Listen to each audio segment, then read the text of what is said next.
Hello and welcome to Breaking Bard Midsummer Night's Dream here on twitch.tv/ live action roleplay. I am your host and director and writer adapter Ryan Omega, and this is my fabulous cast. So I'm going to have everyone introduce themselves. We're going to start off with Aki. Tell them who you are, where they might know you from, and your relationship with Shakespeare, if any.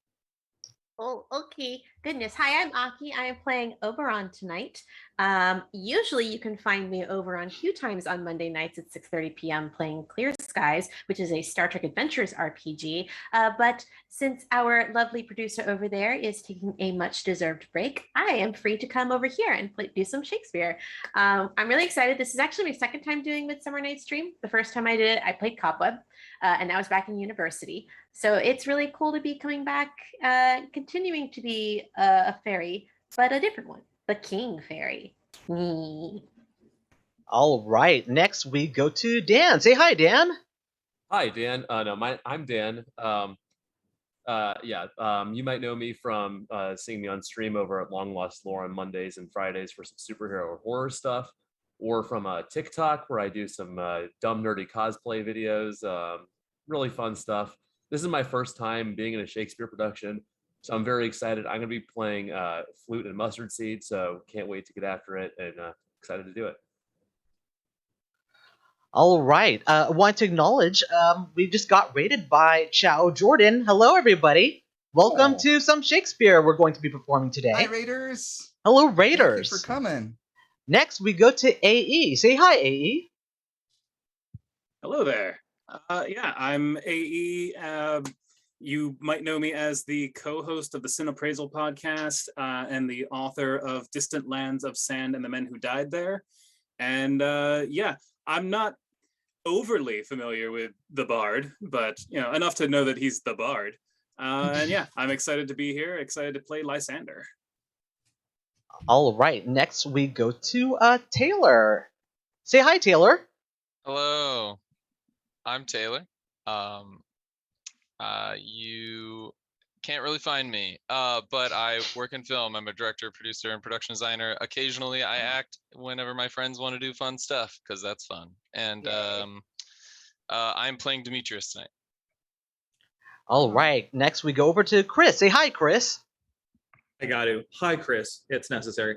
I'm Chris Montgomery. I'm a writer and editor and now game designer in real life.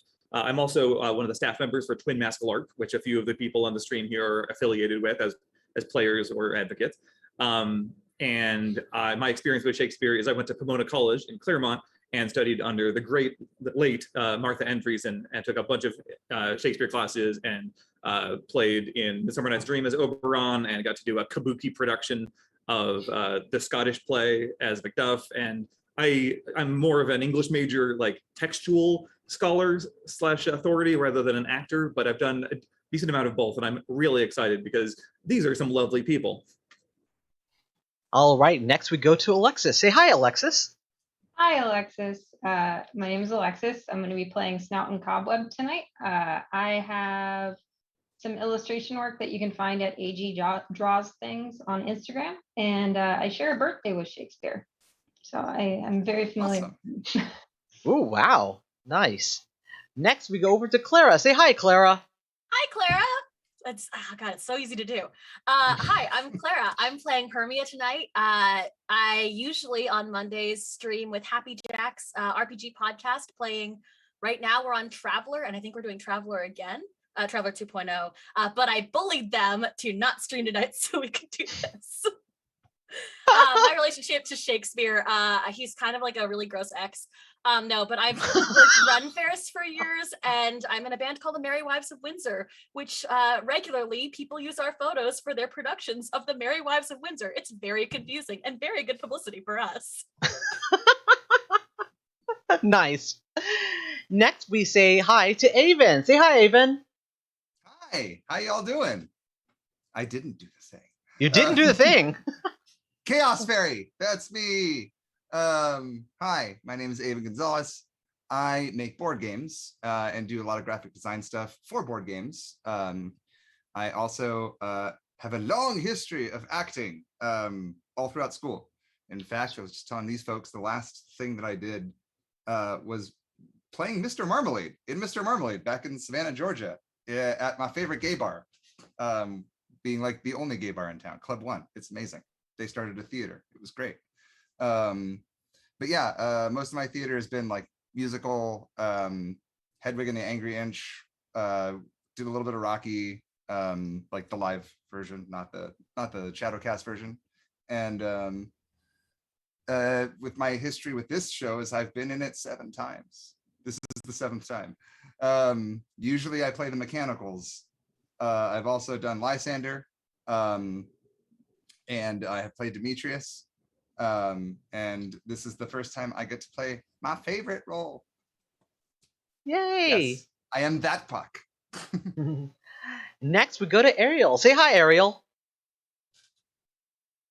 Hi, Ariel. I had to.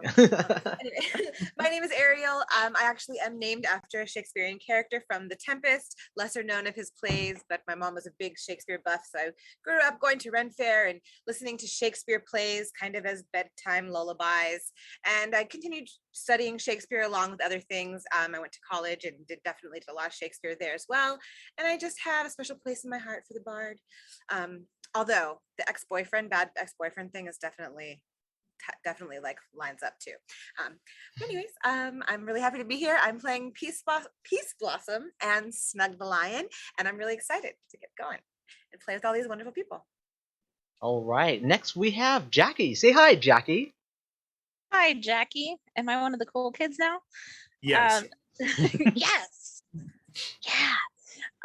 So I don't normally do streams or anything like this. This is the first for me. I have a degree in theater and have played Beatrice in Much Ado and a couple different roles in Midsummer previously. But I haven't done any acting in several years, and I'm very excited to be playing with all of these talented folks tonight. And next, we have Alex. Say hi, Alex. I shall not. But hello, everyone. I am Join the dark side. I'm Alex Nicholson. I am playing Starveling and also Moth tonight. My relationship to Shakespeare. I am another theatre graduate. I actually went to university at Warwick, which is very close to Stratford. So I got to spend a lot of time poking my head into productions and doing a lot of academic stuff in the home of the bird, which is pretty fun. And before you make any guesses, I was not cast for the reason that you think I got cast. So that's going to be a fun surprise. I just have to say, when you said my relation to Shakespeare, I thought you said no relation to Shakespeare, as though we would all assume that anyone with an English accent was related somehow to Shakespeare, which is not Dude got around, so I can't rule it out, but you know. Gosh, could you imagine taking that 23andMe test and finding that? Wow. You're related to Shakespeare, and so are these 5,000 other people. Yeah. Kind of like Genghis Khan, but not. I was gonna say you and Genghis Khan. 5,000 might be a low estimate too. So. Okay, 5 million. We'll do that. Next, we go to Max. Say hi, Max. Hi, Max. I did it. So let's see. Places you probably don't, but may know me from my Wednesday night stream, where we basically use Stellaris, the video game, the Paradox game, as a platform for LARP. It's a lot of fun. If you're not doing anything else on Wednesday nights and want to check it out, we'd love to have you at SusMD on Twitch. You might know me from ranting a whole lot about shit on Twitter at AnsidDadPunk. I am playing Peter Quince tonight. And my relationship to Shakespeare, I studied dramaturgy in college, which is basically a big fancy word for being a professional theater nerd.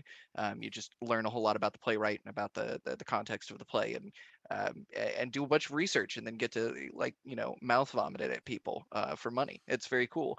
And I've done that and a bit of directing with regards to a multitude of Shakespeare productions. This is going to be, I think this is my fourth Midsummer. Yes, it's my fourth Midsummer because I was dramaturg, assistant director on one, assistant director on another, and then I was Titania, or not Titania. I was Oberon. Although Titania, that would be great. I'd do that in a heartbeat. I look great in a fucking dress. Oh my god, I'd slay that. That's an idea for later. Yeah, and I got to study under Miles Anderson, who was the lead in a great many Royal Shakespeare Company productions. So yeah, I have a pretty intimate relationship with the Bard as well, and I'm just really excited to be here performing with these amazing people.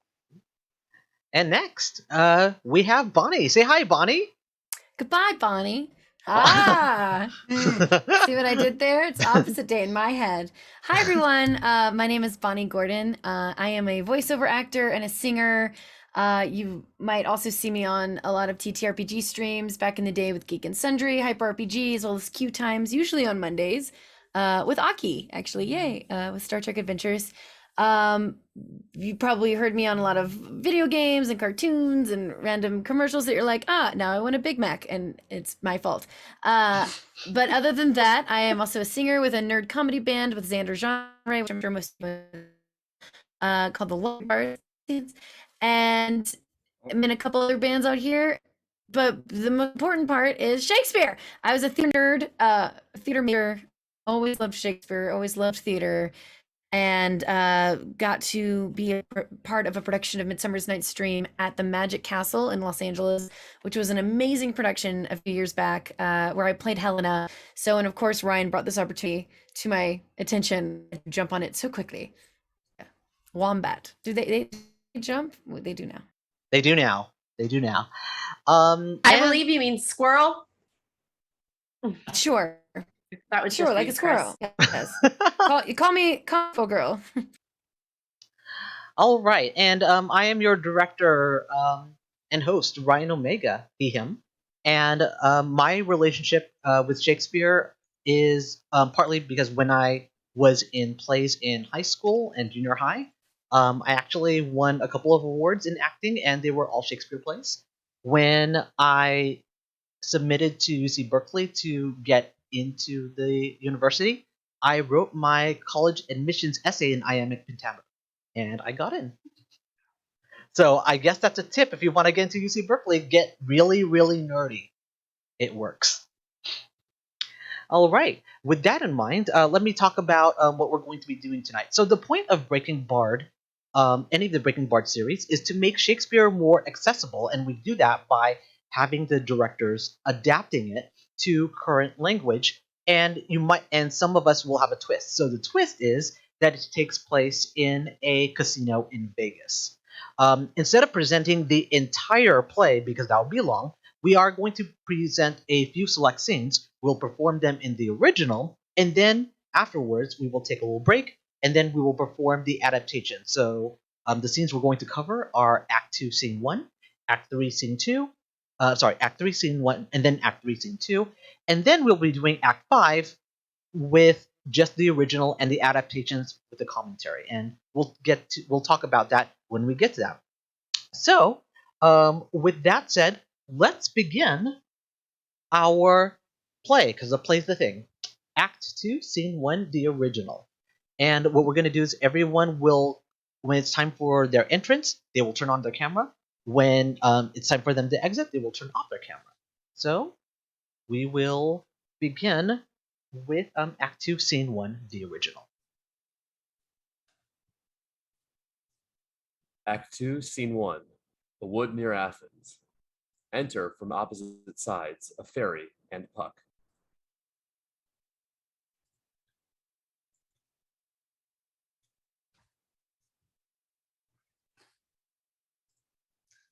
How now, spirit? Whither wander you? Over hill, over dale, through bush, through briar, over park, over pale, through flood, through fire. I do wander everywhere, swifter than the moonisphere, and I serve the fairy queen to do her orbs upon the green. The cowslip's tail her pensioners be, in their gold coat spots, you see. Those be rubies, fairy favors. Those freckles live their savors. I must go seek some dewdrops here and hang a pearl in every cowslip's ear. Farewell, thou lob of spirits, I'll be gone. Our queen and all our elves shall come anon. The king doth keep his revels here tonight. Take heed, the queen come not within his sight. For Oberon is passing fell in wrath, because that she, as her attendant hath, a lovely boy stolen from an Indian king. She never had so sweet a changeling. And jealous Oberon would have the child, knight of his train, to trace the forest's wilds. But she, perforce, withholds the loved boy, crowns him with flowers, and makes him all her joy. And now they never met in grove or green, by fountain clear or spangled starlit sheen. But they do square that all their elves for fear creep into acorn cups and hide them there. Either I mistake your shape in making quite, or else you are that shrewd and knavish sprite called Robin Goodfellow. Are not you he that frights the maidens of the villagery, skim milk and sometimes labors in the kern, and bootless make the breathless housewives churn, and sometime make the drink to bear no barm, mislead night wanderers laughing at their harm? Those that hobgoblin call you and sweet Puck. You do their work and they shall have good luck. Are not you he? Thou speakest right. I am that merry wanderer of the night. I jest to Oberon and make him smile, when our fat and bean-fed horse beguile, neighing like a likeness of filthy foe, and sometime lurk I in a gossip's bowl, in very likeness of a roasted crab, and when she drinks against her lips, I do bob, and on her with a dewlip pour the ale, the wisest aunt telling the saddest tale. Sometime for 3-foot stool mistaketh me. Then I slip from her bum, down tumbles she, and Taylor cries and falls into a cough.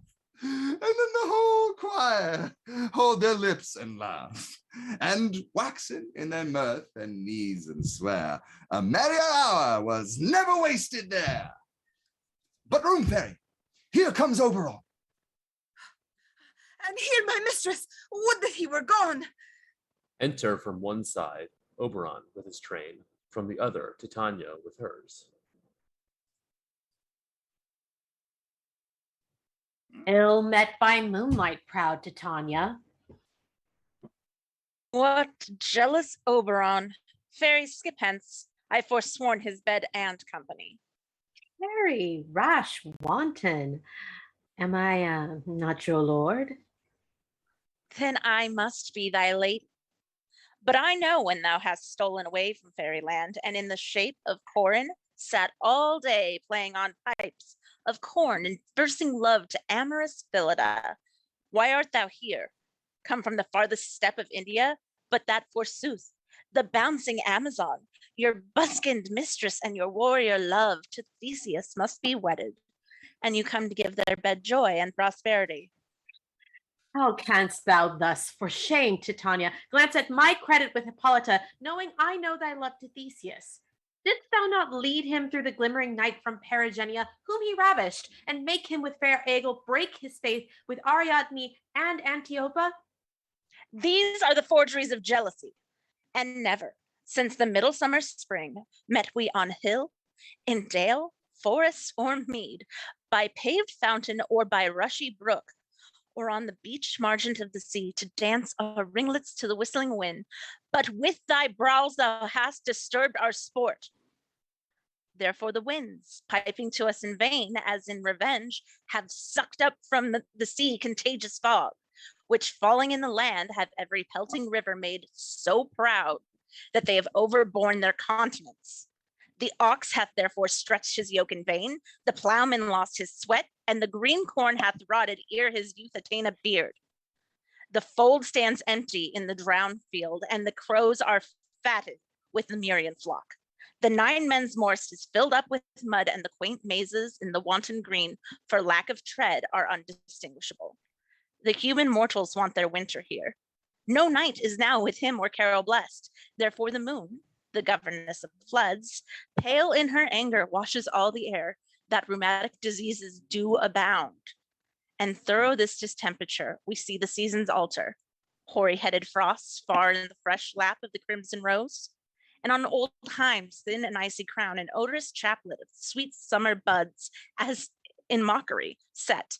The spring, the summer, the chiding autumn, angry winter, change their wonted liveries, and the mazed world, by their increase, now knows not which is which. And this same progeny of evils comes from our debate, from our dissension. We are their parents and original. Do you amend it then? It lies in you. Why should Titania cross her Oberon? I do but beg a little changeling boy to be my henchman. Set your heart at rest. The fairyland buys not the child of me.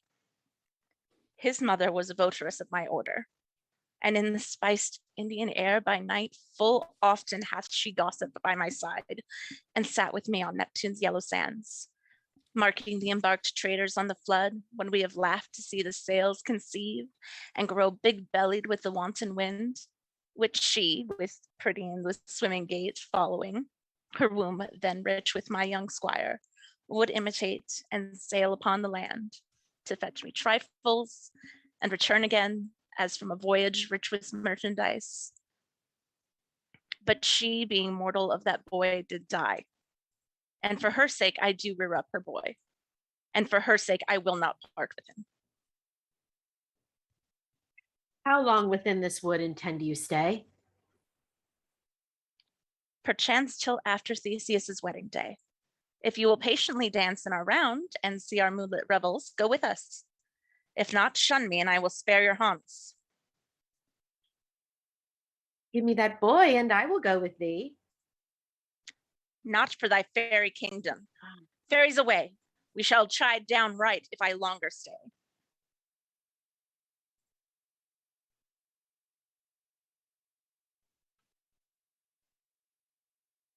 Well, go thy way. Thou shalt not from this grove till I torment thee for this injury. My gentle Puck, come hither. Thou rememberest, since once I sat upon a promontory and heard a mermaid on a dolphin's back uttering such dulcet and harmonious breath that the rude sea grew civil at her song, and certain stars shot madly from their spheres to hear the sea maid's music. I remember. That very time I saw, but thou couldst not, flying between the cold moon and the earth, Cupid, all armed. A certain aim he took at a fair vestal throned by the west, and loosed his love shaft smartly from his bow, as it should pierce 100,000 hearts. But I might see young Cupid's fiery shaft quenched in the chaste beams of the watery moon, and the imperial votaress pass it on in maiden meditation, fancy-free. Yet marked I where the bolt of Cupid fell. It fell upon a little western flower, before milk white, now purple with love's wound, and maidens call it love in idleness. Fetch me that flower, the herb I shewed thee once, the juice of it on sleeping eyelids laid will make or man or woman madly dote upon the next live creature that it sees. Fetch me this herb, and be thou here again ere the Leviathan can swim a league. I'll put a girdle round about the earth in 40 minutes. Having once this juice, I'll watch Titania when she is asleep and drop the liquor of it in her eyes. The next thing she then waking looks upon, be it on lion, bear, or wolf, or bull, on meddling monkey, or on busy ape, she shall pursue it with the soul of love.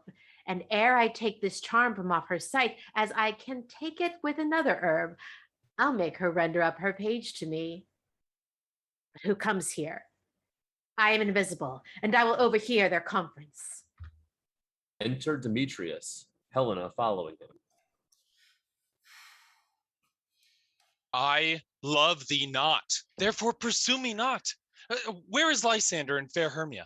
The one I shall slay, the other slayeth me. Thou toldst me they were stolen under this wood, and here I am, and woed in this wood, because I cannot meet my Hermia. Hence, get thee gone, and follow me no more. You draw me, you hard-hearted adamant, but yet you draw not iron, for my heart is true as steel. Leave you your power to draw, and I shall have no power to follow you. Do I entice you? Do I speak you fair? Or rather, in truth, do I not, in plainest truth, tell you I do not, nor I cannot love you? And even for that do I love you the more. I am your spaniel, and Demetrius, the more you beat me, I will fawn on you. Use me but as your spaniel. Spurn me, strike me, neglect me, lose me, only give me leave, unworthy as I am, to follow you. What worse a place can I beg in your love, and yet a place of high respect with me, than to be used as you use your dog? Tempt not too much the hatred of my spirit, for I am sick when I look upon thee.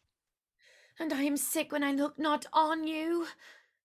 You do impeach your modesty too much, to leave the city and commit yourself into the hands of one that loves you not, to trust the opportunity of night and the ill counsel of a desert place with the rich worth of your virginity.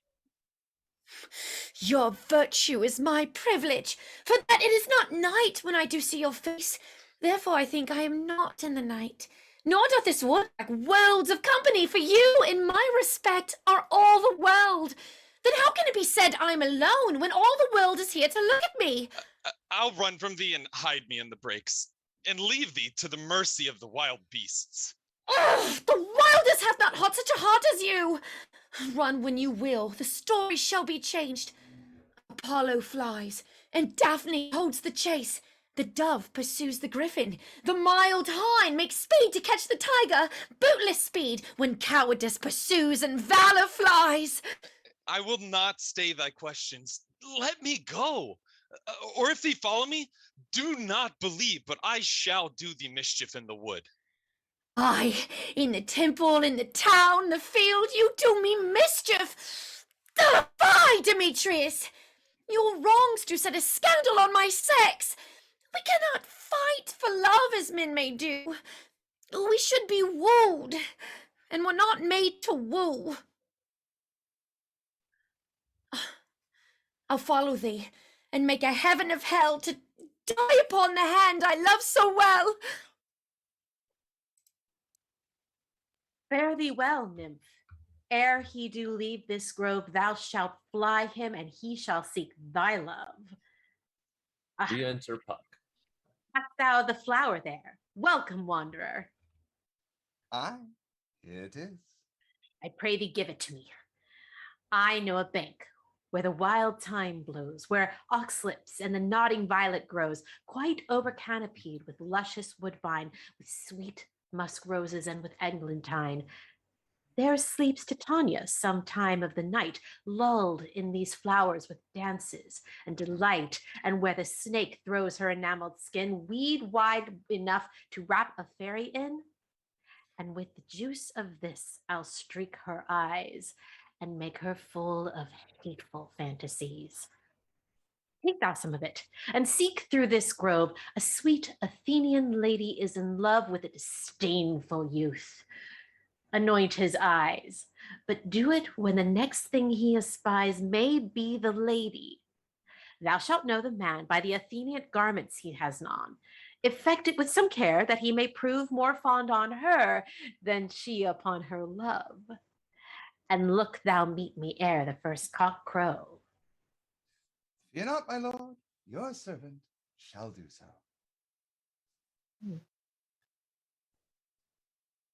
All right. Thank you so much. That was Act 2, Scene 1, the original. So we're going to give our performers a little bit of a break before we go into the adaptation, because they have something planned. So going into this adaptation, I try to keep a lot of the intent of what was said. Now, what was difficult about this scene is that it was large blocks of monologue. And unless you know what they were talking about, it's very easy to gloss over what has happened. So a lot of what you're going to be hearing is as close to the translation of what they were saying, but given into the context that they are not in the woods and they are now in Vegas. So there's going to be a few changes when that happens. All right. And I believe this might be time where we are ready. And if so, let me just change the scenery real quick. We're now in an executive office. All right. Go ahead, cast, and take it away. Act 2, Scene 1, the adaptation. Huck is on the executive floor in the Midsummer Night Casino, spritzing flowers outside of Oberon's office.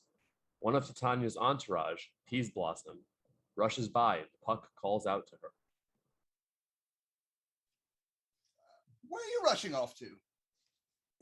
I'm looking to and fro for the 5-time triple champion Pearl of India Pekingese who's wandered off because otherwise Titania's gonna have my head. Pearl is never in one place. He goes through bushes and thorns, parks and fenced-in places, through the water sprinklers and the fireplaces because I'm not allowed to put a leash on him. I asked Cowslip the bodyguard. He has no idea where Pearl is. Some help he is. The carpets that have spots on them, that's where he's marked his territory, and they have an awful smell. Now I have to go clean up all the poops and get the stain remover before Her Highness Titania and her entourage get here. By the way, Mr. Oberon is having a party here tonight. Do be a dear and keep Miss Titania away from Mr. Oberon. He's furious that Miss Titania has abducted 5-time triple champion Pearl of India from the pet groomers, which she's never done with any other canine from their kennel. Mr. Oberon was supposed to take Pearl of India to a paparazzi-filled party that night, so he'd look more endearing in photos, but without the Pekingese, he felt like an awkward tool. So, his pride hurt, he demanded Pearl of India, and Miss Titania told him to go fuck himself and put decorative roses in Pearl's fur, which then ticked off Mr. Oberon because he's supposed to be a boy dog and shouldn't be wearing flowers. Now, Mr. Oberon and Miss Titania just argue so much that both of our staff just pretend to be busy and mind their own business. Oh, you hear that, Robin Goodfellow, aka Puck? I thought you were a myth. I just know there was some guy at the casino who was known for substituting all the makeup with glitter that one time and turned all our Vegas showgirls into drag queens from the Real Housewives of Orange Karens. Oh, I hear you also spiked the beer with laxatives at a cheap-ass after party, which forced the producers to order the expensive wine. That was somehow the only alcohol available. Haters call you Hobgoblin, and fans call you Puck. And if they're nice to you, you give them the world. And if they piss you off, they'll have some bad luck. Not to brag, but you're not wrong.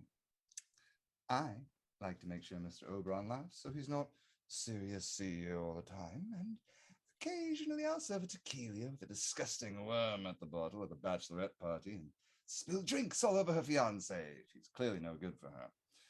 I'll flirt with grandmothers at the slot machines if they feel lonely and make them feel like goddesses. So, my biggest problem is that I'm a people pleaser. But not everyone is pleased with my methods. But make room! Mr. Oberon's here! Titania's coming. I'm gonna go away, but if Pearl wanders in here, page me.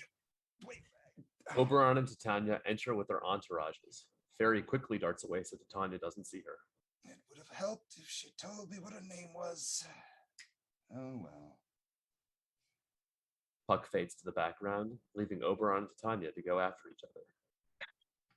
Titania, what an unpleasant surprise.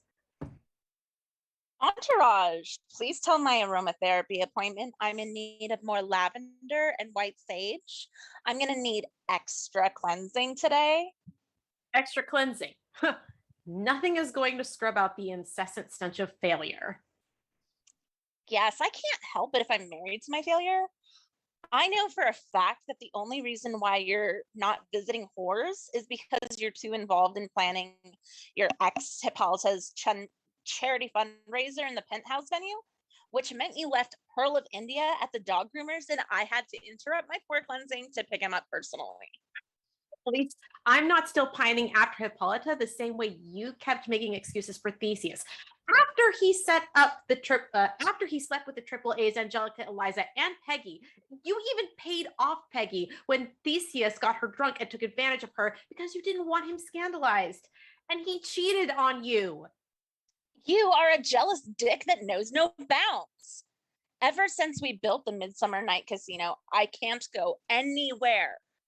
I could go to a forest, a fountain, or a beach, and your bodyguards are always there. It's freaking creepy. If I want to go dancing with girlfriends, we have to make fake plans just so that you'll leave us alone. You spoiled a farmer's market outing, an escape room, and a petting zoo rave. So the end result is you've created this aura of paranoia and negativity around the casino, and now really strange things are happening. The air conditioner is in overdrive, and now flowers get frost in them. The staff gets so cold from the casino, then so hot from the outside heat that they're sick. And all of this is because of our disturbed ambiance. Fine. Then use your woo-woo kajuju to fix it because apparently you know more about this than I do. Meanwhile, I'll go take care of Pearl of India because he needs his walkies and you'll be too busy fixing this rotten aura thing. Oh, please. Pearl of India is in mother's custody now. It was I who got Pearl from the dog breeding champion. I learned about her prize-winning Pekingese on a yacht party in Monte Carlo. She and I gossiped about her last trip to India, feeling spiritual when she visited the Ganges River, but it's also very polluted, so she only stayed long enough for the Insta. And then her breeder messaged her that Pekingese, it's Brittany, bitch, just had a litter and gave one of her puppies to me. Because of our shared love for Brittany, I will not give up Pearl. So how long is your executive visit here in Vegas? Until Hippolyta and Theseus charity fundraiser is over. And for appearance's sake, I'll be on your arm, of course, so the tabloids don't jump all over us. Unless you're an asshole, then I don't need that drama.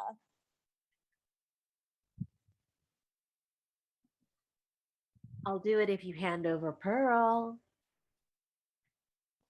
Not for all the diet tea in China. Entourage, aromatherapy now!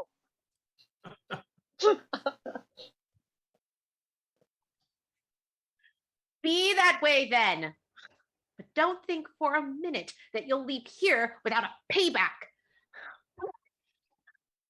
You remember that time I was on a drug trip and I thought I saw a mermaid riding on a dolphin's back and she was singing Coldplay and the star shot out of the sky and stopped the stormy sea? I remember. Great. I need those drugs. I think it was called Love in Idlewild, and it makes you totally infatuated with the first thing your eyes focus on and then babble like a goddamn idiot.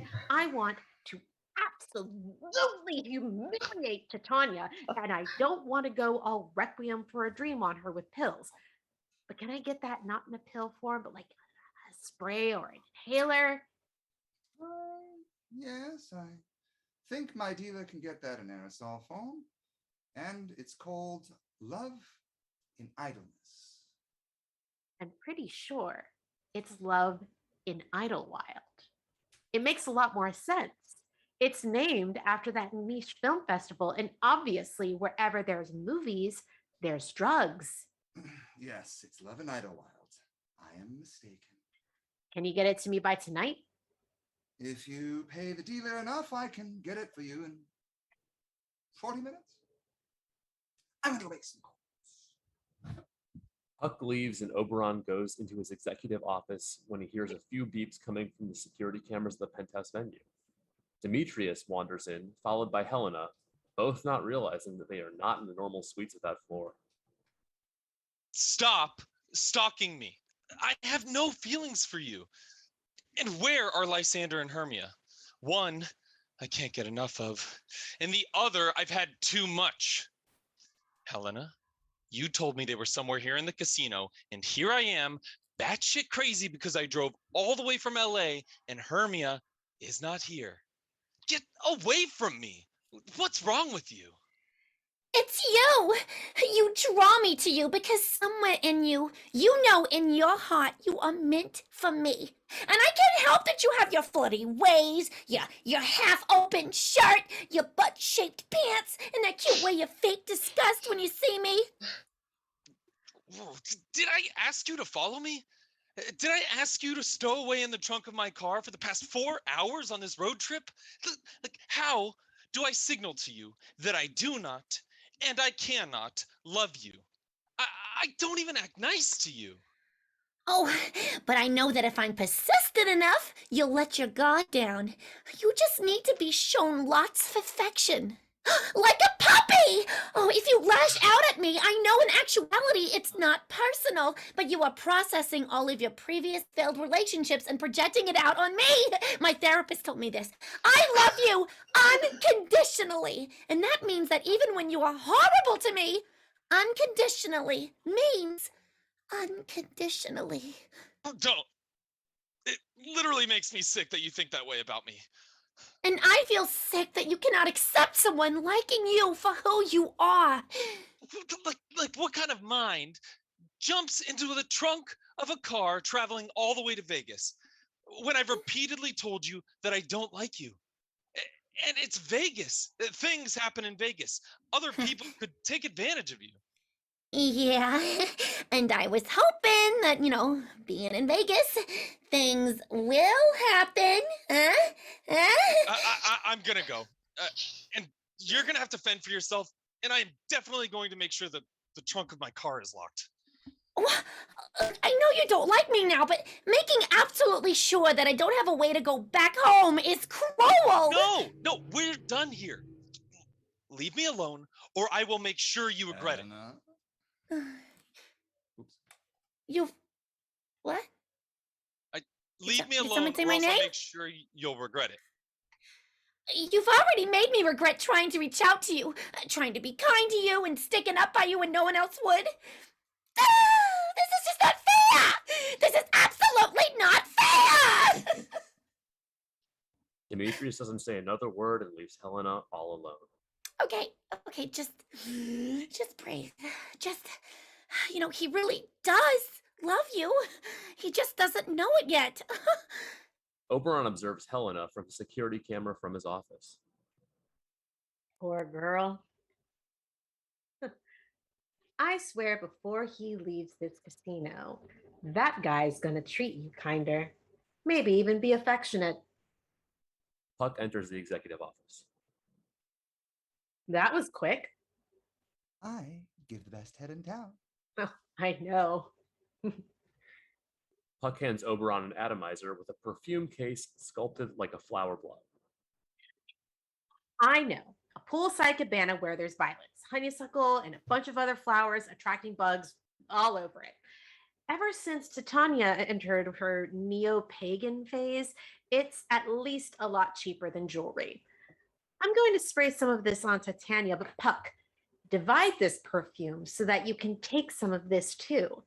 There's this LA girl that I saw running around the penthouse suites who just had a fight with this guy who wants nothing to do with her.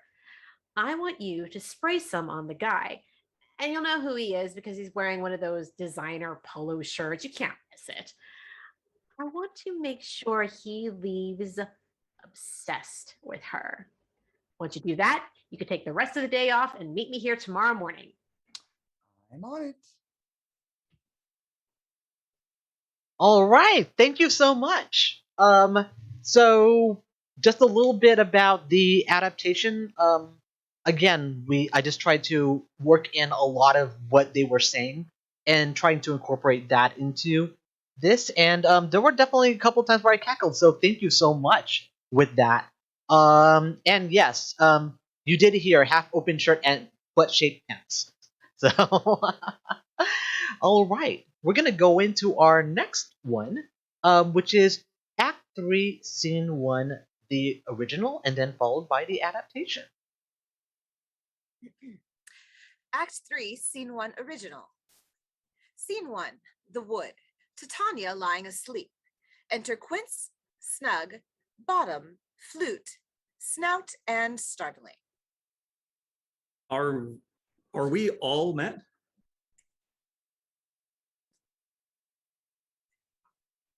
You're muted. Pat, and here's a marvelous convenient place for our rehearsal. This green plot shall be our stage, this hawthorn brake our tiring house, and we will do it in action as we will do it before the Duke. Peter Quince. What sayest thou, Bully Bottom? There are things in this comedy of Pyramus and Thisbe that will never please. First, Pyramus must draw a sword to kill himself, which the ladies cannot abide. How answer you that? Fear Laken, a parlous fear. I believe we must leave the killing out when all is done. No, not a whit. I have a device to make all well. Write me a prologue, and let the prologue seem to say we will do no harm with our swords, and that Pyramus is not killed indeed. And for the more better assurance, tell them that I, Pyramus, am not Pyramus, but Bottom the Weaver. This will place them out of fear. Well, we will have such a prologue, and it shall be written in 8 and 6. No. Make it 2 more. Let it be written in 8 and 8. Will not the ladies be afeard of the lion? I fear it, I promise you. Masters, you ought to consider with yourselves, to bring in, God shield us, a lion among ladies is a most dreadful thing. For there is not a more fearful wildfowl than your lion living. And we ought to look to it. Therefore, another prologue must tell he is not a lion. Nay, you must name his name, and half his face must be seen through the lion's neck, and he himself must speak through, saying thus, or to the same defect. Ladies, or fair ladies, I would wish you, or I would request you, or I would entreat you not to fear, not to tremble, my life for yours. If you think I come hither as a lion, it were pity of my life. No, I am no such thing. I am a man as other men are. And there indeed let him name his name and tell them plainly he is Snug the Joiner. Well, it shall be so. But there's 2 hard things. That is, to bring the moonlight into a chamber, for you know, Pyramus and Thisbe meet by moonlight. Doth the moon shine the night we play our play? A calendar. Look in the almanac. Find out moonshine. Yes, it doth shine that night. Why, then, may you leave a casement of the great chamber window where we play open, and the moon may shine in at the casement. Aye. Or else one must come in with a bush of thorns and a lantern and say he comes to disfigure or to present the person of moonshine. Then there is another thing. We must have a wall in the great chamber, for Pyramus in Thisbe, says the story, did talk through the chink of a wall. You can never bring in a wall. What say you, Bottom? Some man or other must present wall. And let him have some plaster or some loam or some rough cast about him to signify wall. And let him hold his fingers thus, and through that cranny shall Pyramus and Thisbe whisper. If that may be, then all is well. Come, sit down, every mother's son, and rehearse your parts. Pyramus, you begin. When you have spoken your speech, enter into that break, so everyone according to his cue. Enter Puck behind. What hempen homespuns have we swaggering here, near the cradle of the fairy queen? What? A play toward? I'll be an auditor, an actor too, perhaps, if I see cause. Speak, Pyramus. Thisbe, stand forth. Thisbe, the flowers of odious savors. Odors! Odors savors sweet. So hath thy breath, my dearest Thisbe dear. But hark, a voice. Stay there, but here a while, and by will I to thee appear. Exit. A stranger Pyramus than e'er played here. Exit. Must I speak now? Aye, marry must you, for you must understand he goes but to see a noise he heard and is to come again. Most radiant Pyramus, most lily white of hue, of color like the red rose on triumphant Bria, most brisky juvenic, most lovely Jew, as truest horse that yet would never tire, I'll meet thee, Pyramus, at Minnie's tomb. Ninus tomb, man. Why, you must not speak that yet. That you answer to Pyramus. You speak all your part at once, cues and all. Pyramus inner, your cue is past, it is never tire. Oh, as truest horse that yet would never tire. Re-enter Puck and Bottom with an ass's head. If I were fair, Thisbe, I were only thine. Oh, monstrous! Oh, strange! We are haunted! Pray, masters! Fly, masters! Help! Exeunt Quince, Snug, Flute, Snout, and Starveling. I'll follow you. I'll lead you about around, through bog, through bush, through brake, through briar. Sometimes a horse I'll be, sometime a hound, a hog, a headless bear, sometime a fire, and neigh, and bark, and grunt, and roar, and burn like horse, hound, hog, bear, fire at every turn. Exit. Why do they run away?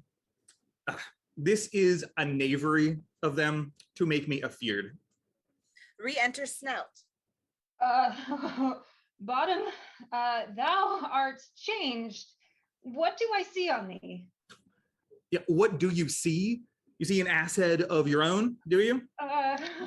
Exit Snout. Re-enter Quince. Bless thee, Bottom, bless thee. Thou art translated. Exit. I see their knavery. This is to make an ass of me, to fright me, if they could. But I will not stir from this place, do what they can. I will walk up and down here, and I will sing, that they shall hear I am not afraid. The ousel cock so black of hue with orange tawny bill, the throstle with his note so true, the wren with little quill. Oh, what angel wakes me from my flowery bed? The finch, the sparrow, and the lark, the plains on cuckoo gray, whose note full many a man doth mark and dares not answer. For who indeed? Who would set his wit to so foolish a bird? Who would give a bird the lie, though he cried cuckoo, never so? I pray thee, gentle mortal, sing again. Mine ear is much enamored of thy note, so is mine eye enthralled to thy shape, and thy fair virtue's force perforce doth move me, on the first view to say I swear I love thee. Methinks, mistress, you should have little reason for that. And yet, to say the truth, reason and love keep little company together nowadays. The more the pity that some honest neighbors will not make them friends. Nay, I can gleek upon occasion. Thou art as wise as thou art beautiful. Not so, neither. But if I had wit enough to get out of this wood, I have enough to serve my own turn. Out of this wood do not desire to go. Thou shalt remain here, whether thou wilt or no. I am a spirit of no common rate. The summer still doth tend upon my state. And I do love thee, therefore go with me. I'll give thee fairies to attend on me, and they shall fetch thee jewels from the deep, and sing while thou on pressed flowers dost sleep. And I will purge thy vital grossness so that thou shalt like an airy spirit go. Peace blossom, cobweb, moth, and mustard seed. Enter Peace Blossom, Cobweb, Moth, and Mustard Seed. Ready? And I. And I. And I. Where shall we go? Where shall we go? Be kind and courteous to this gentleman. Hop in his walks and gamble in his eyes. Feed him with apricots and dewberries, with purple grapes, green figs, and mulberries. The honey bags steal from the humble bees, and for night tapers crop their waxen thighs, and light them at the fiery glowworm's eyes, to have my love, to bed and to arise, and pluck the wings from painted butterflies, to fan the moonbeams from his sleeping eyes. Nod to him, elves, and do him courtesies. Hail, mortal. Hail. Hail. Hail. I cry your worship's mercy heartily. I beseech your worship's name. Cobweb. I shall desire you of more acquaintance, good Master Cobweb. If I cut my finger, I shall make bold with you. Your name, honest gentleman. Peas Blossom. I pray you, commend me to Mr. Squash, your mother, and to Master Peascod, your father. Good Master Peas Blossom, I shall desire you of more acquaintance too. Your name, I beseech you, sir. Mustard Seed. Good Master Mustard Seed. I know your patience well.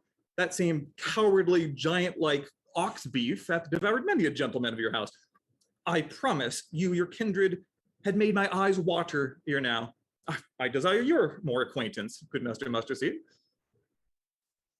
Come, wait upon him, lead him to my bower. The moon, methinks, looks with a watery eye, and when she weeps, weeps every little flower, lamenting some enforced chastity. Tie up my love's tongue, bring him silently.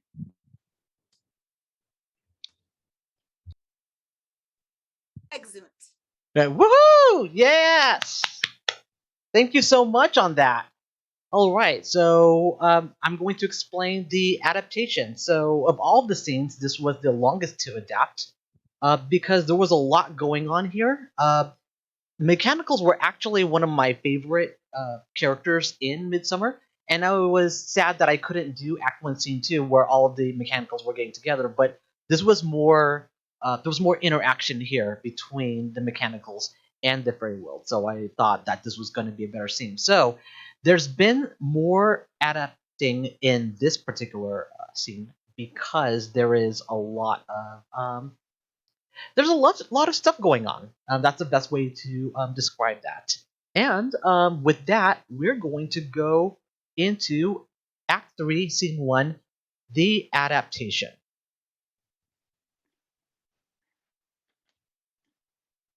Act 3, Scene 1, Adaptation. At a garden section of the casino's exterior, next to the cabanas and pool area, rehearsing. Is everyone here? Right on time, and this area right here is perfect.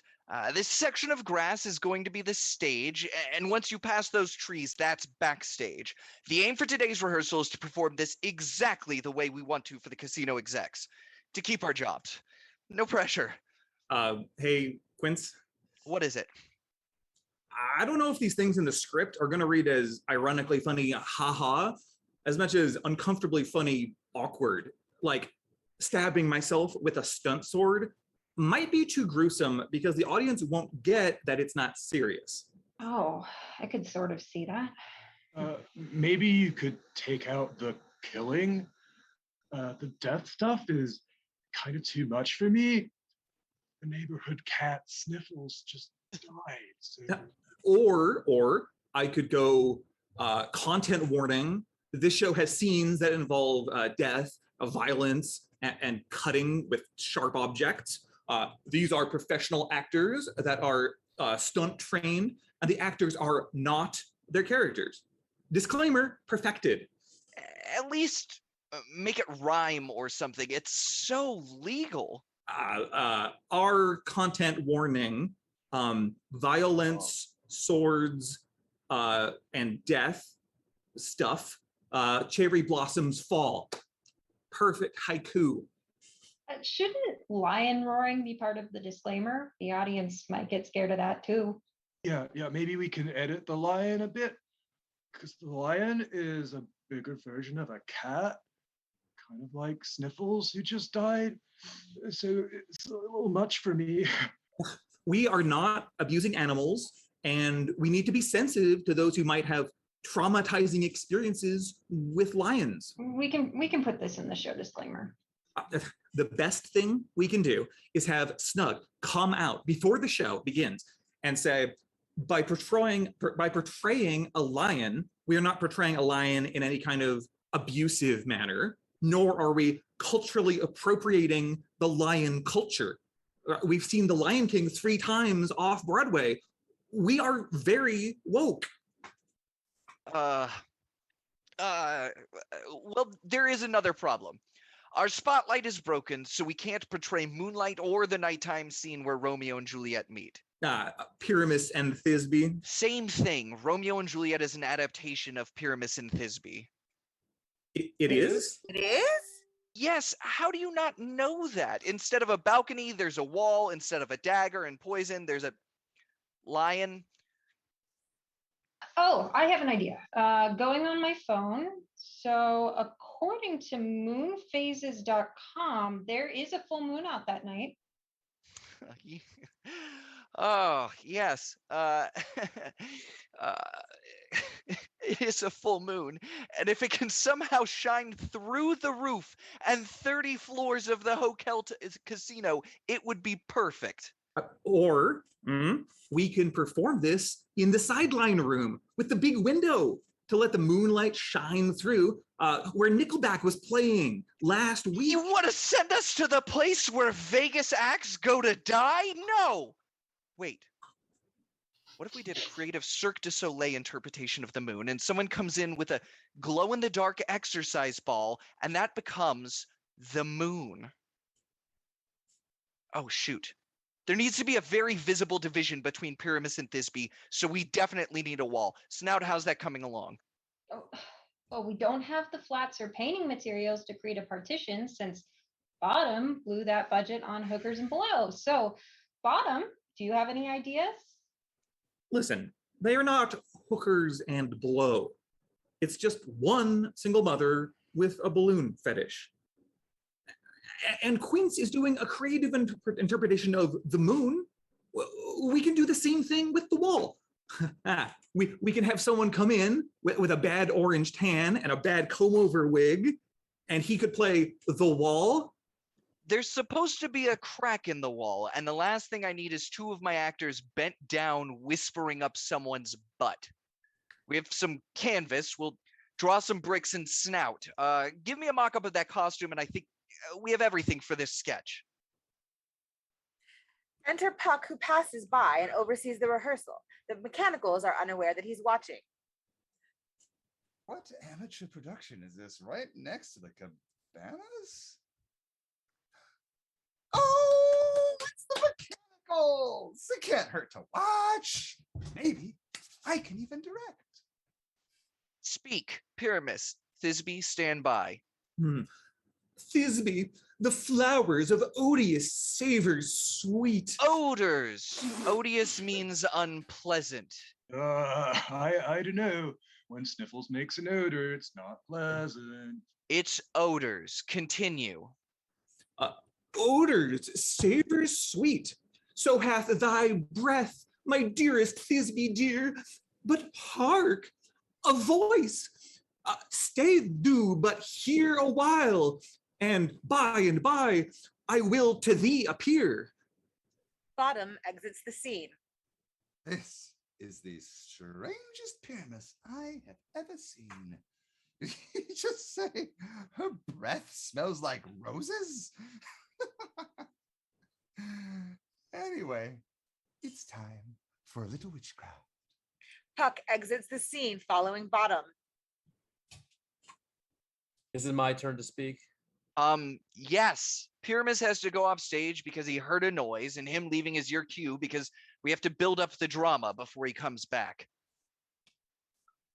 Most radiant Pyramus, most lily white of hue, of color like the red rose on triumphant Bria, most brisky juvenile and eke, most lovely Jew, as true as truest horse, the yet would never tire.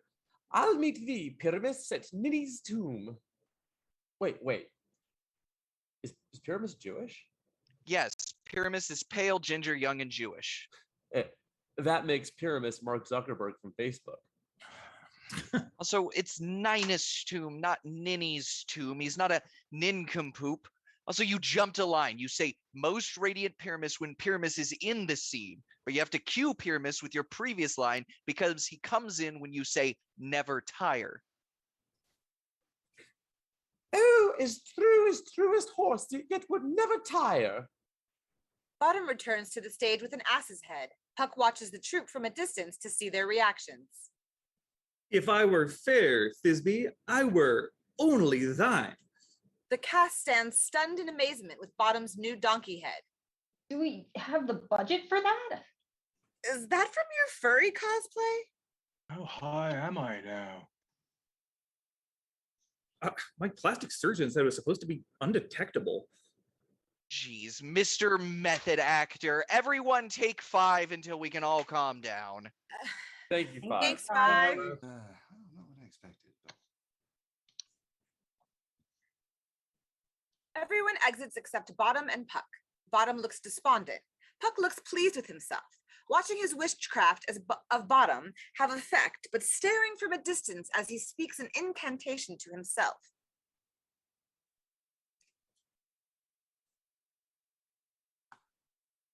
I'll lead you around, through bog, through bush, through brake, through briar. Sometimes a horse I'll be. Sometime a hound, a hawk, a headless bear. Sometime a fire. And neigh, and bark, and grunt, and roar, and burn like horse, hound, hog, bear. Fire at every turn. Starveling catches Puck in the middle of his incantation. Okay, so you see that too? Yes, yes. I need a different bartender, dude. Starveling wanders off. All right. I know they're just getting me into character. They're not that mean, right? It's a nose job. They don't have to know they corrected a deviated septum. Quince and Snout re-enter and examine Bottom's head closely. Okay, I have to know, how did they make this prosthetic? Yeah, very funny. What do you see? An ass head in front of you? Yes, an actual ass head. It's impressive, but it's a little too uncanny valley for me. It's too well produced. It'll make the rest of our props and costumes look cheap. Look, let's go check the supply closet and prop room and see what we can make for the play. I guess we're on a break. Quince and Snout leave. Puck remains in the background, avoiding all notice. They are totally mocking me right now. Fine. They want to make an ass out of me, but you can't make an ass out of me if I own it. All right. I will be the best ass. I will be the J-Lo of asses. I will be the Chris Evans as Captain America of asses. I will be America's ass. You can't spell twerk without work. Bottom tries to twerk himself to confidence. Work.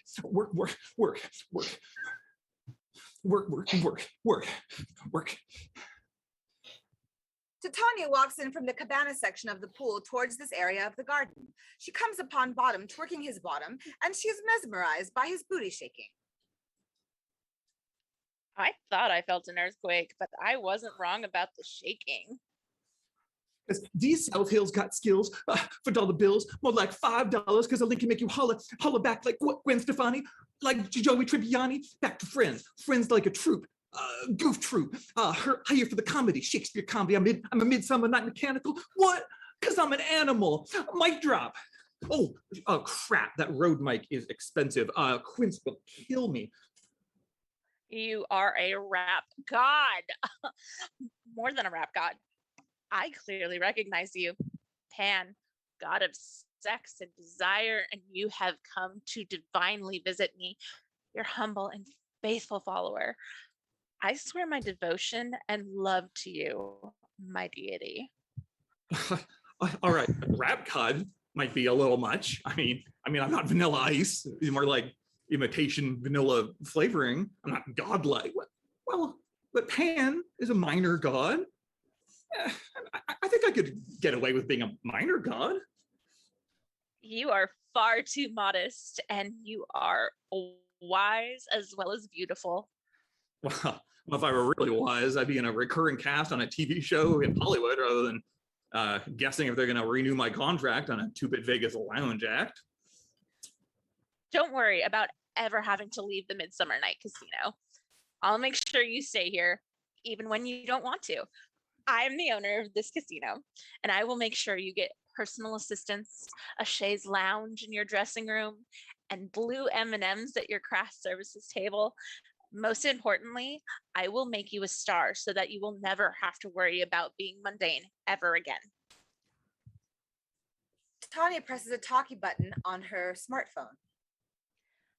Come here, peas blossom, cobweb, moth, and mustard seed. Ready? Me too. Me too.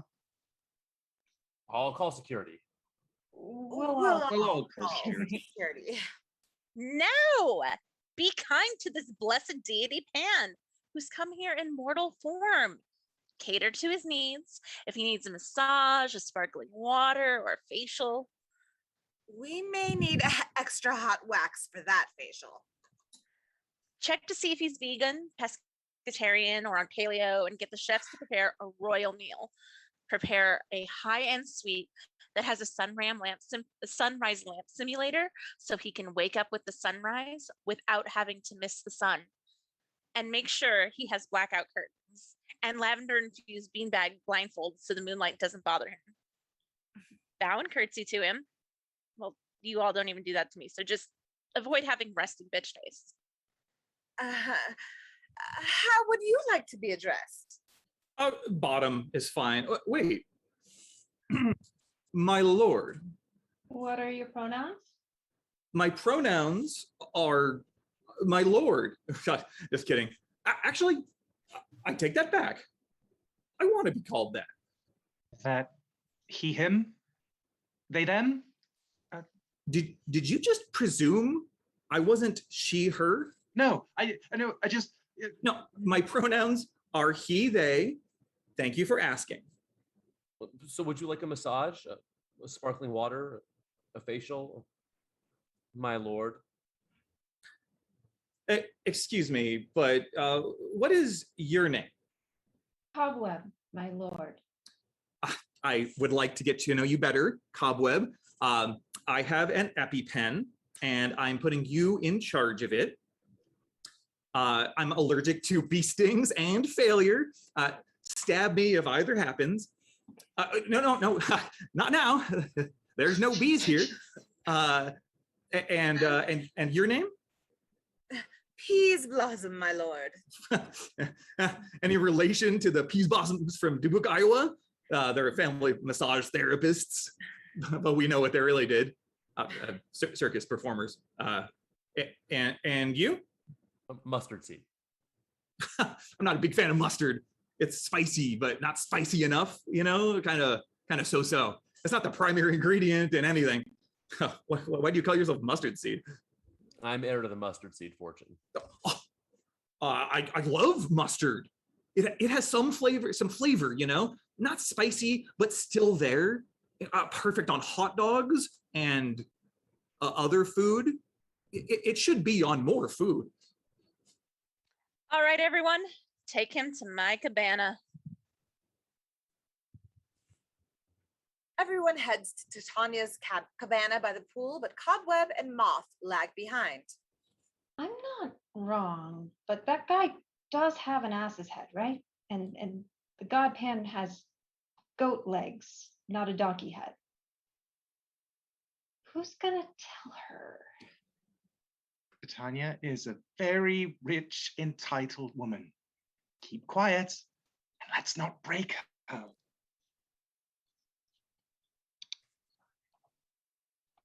All right, thank you for that. As you can see, there was a lot of work done there, and I guess a lot of commentary. that just came with that. So yeah.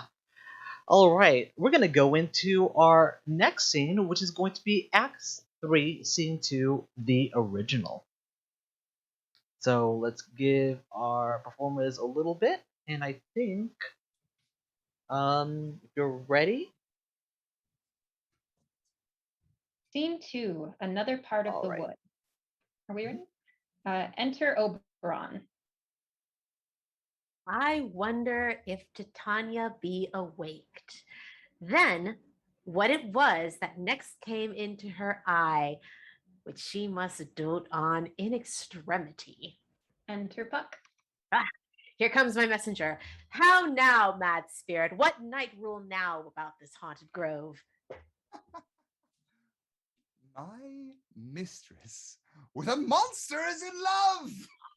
Near to her close and consecrated bower, while she was in her dull and sleeping hour, a crew of patches, rude mechanicals, that work for bread upon Athenian stalls, were met together to rehearse a play intended for great Theseus's nuptial day.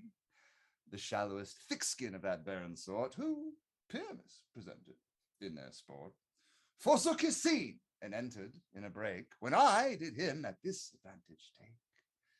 An ass's knoll I fixed on his head. Anon, his Thisbe must be answered, and forth my mimic comes, when they him spy, as wild geese the creeping fowl eye. On russet-pated shows, many in sort, rising and cawing at the gun's reports, sever themselves and madly sweep the sky, so at his sight away his fellows fly.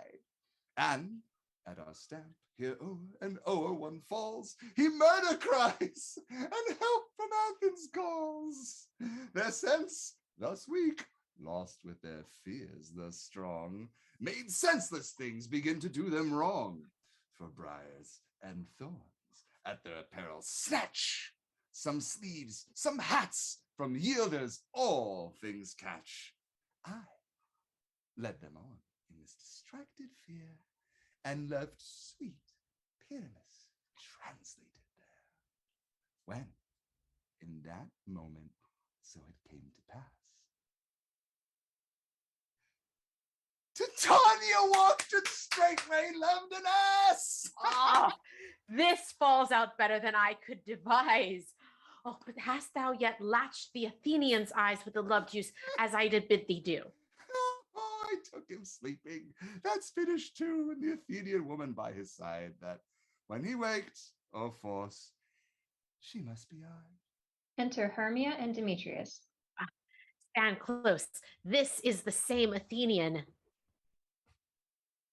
This is the woman, but not this the man. Why rebuke him that loves you so? Lay so bitter breath on your bitter foe. Now I but chide, but I should use thee worse, for thou, I fear, hast given me cause to curse.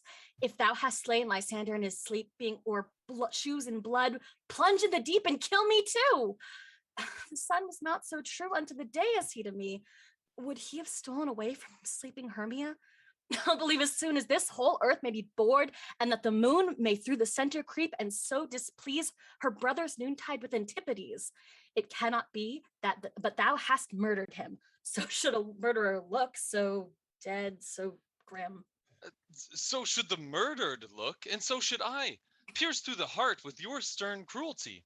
Yet you, the murderer, look as bright, as clear as yonder Venus in her glimmering sphere. What's this to my Lysander? Where is he? Good Demetrius, wilt thou give him me? I had rather give his carcass to my hounds. How, dog? Cur, thou drivest me past the bounds of maiden's patience. Hast thou slain him then? Henceforth never be numbered among men. Oh, tell true, even for my sake. Dost thou have looked upon him being awake, and hast thou killed him sleeping? Oh, brave touch. Could not a worm and adder do so much? An adder did it for with thy doubler tongue, then thine, thou serpent, never adder stung. You spend your passion on a misprized mood. I am not guilty of Lysander's blood, nor is he dead for aught that I can tell. And pray thee, then tell me, is he well? And if I could, what should I get therefore?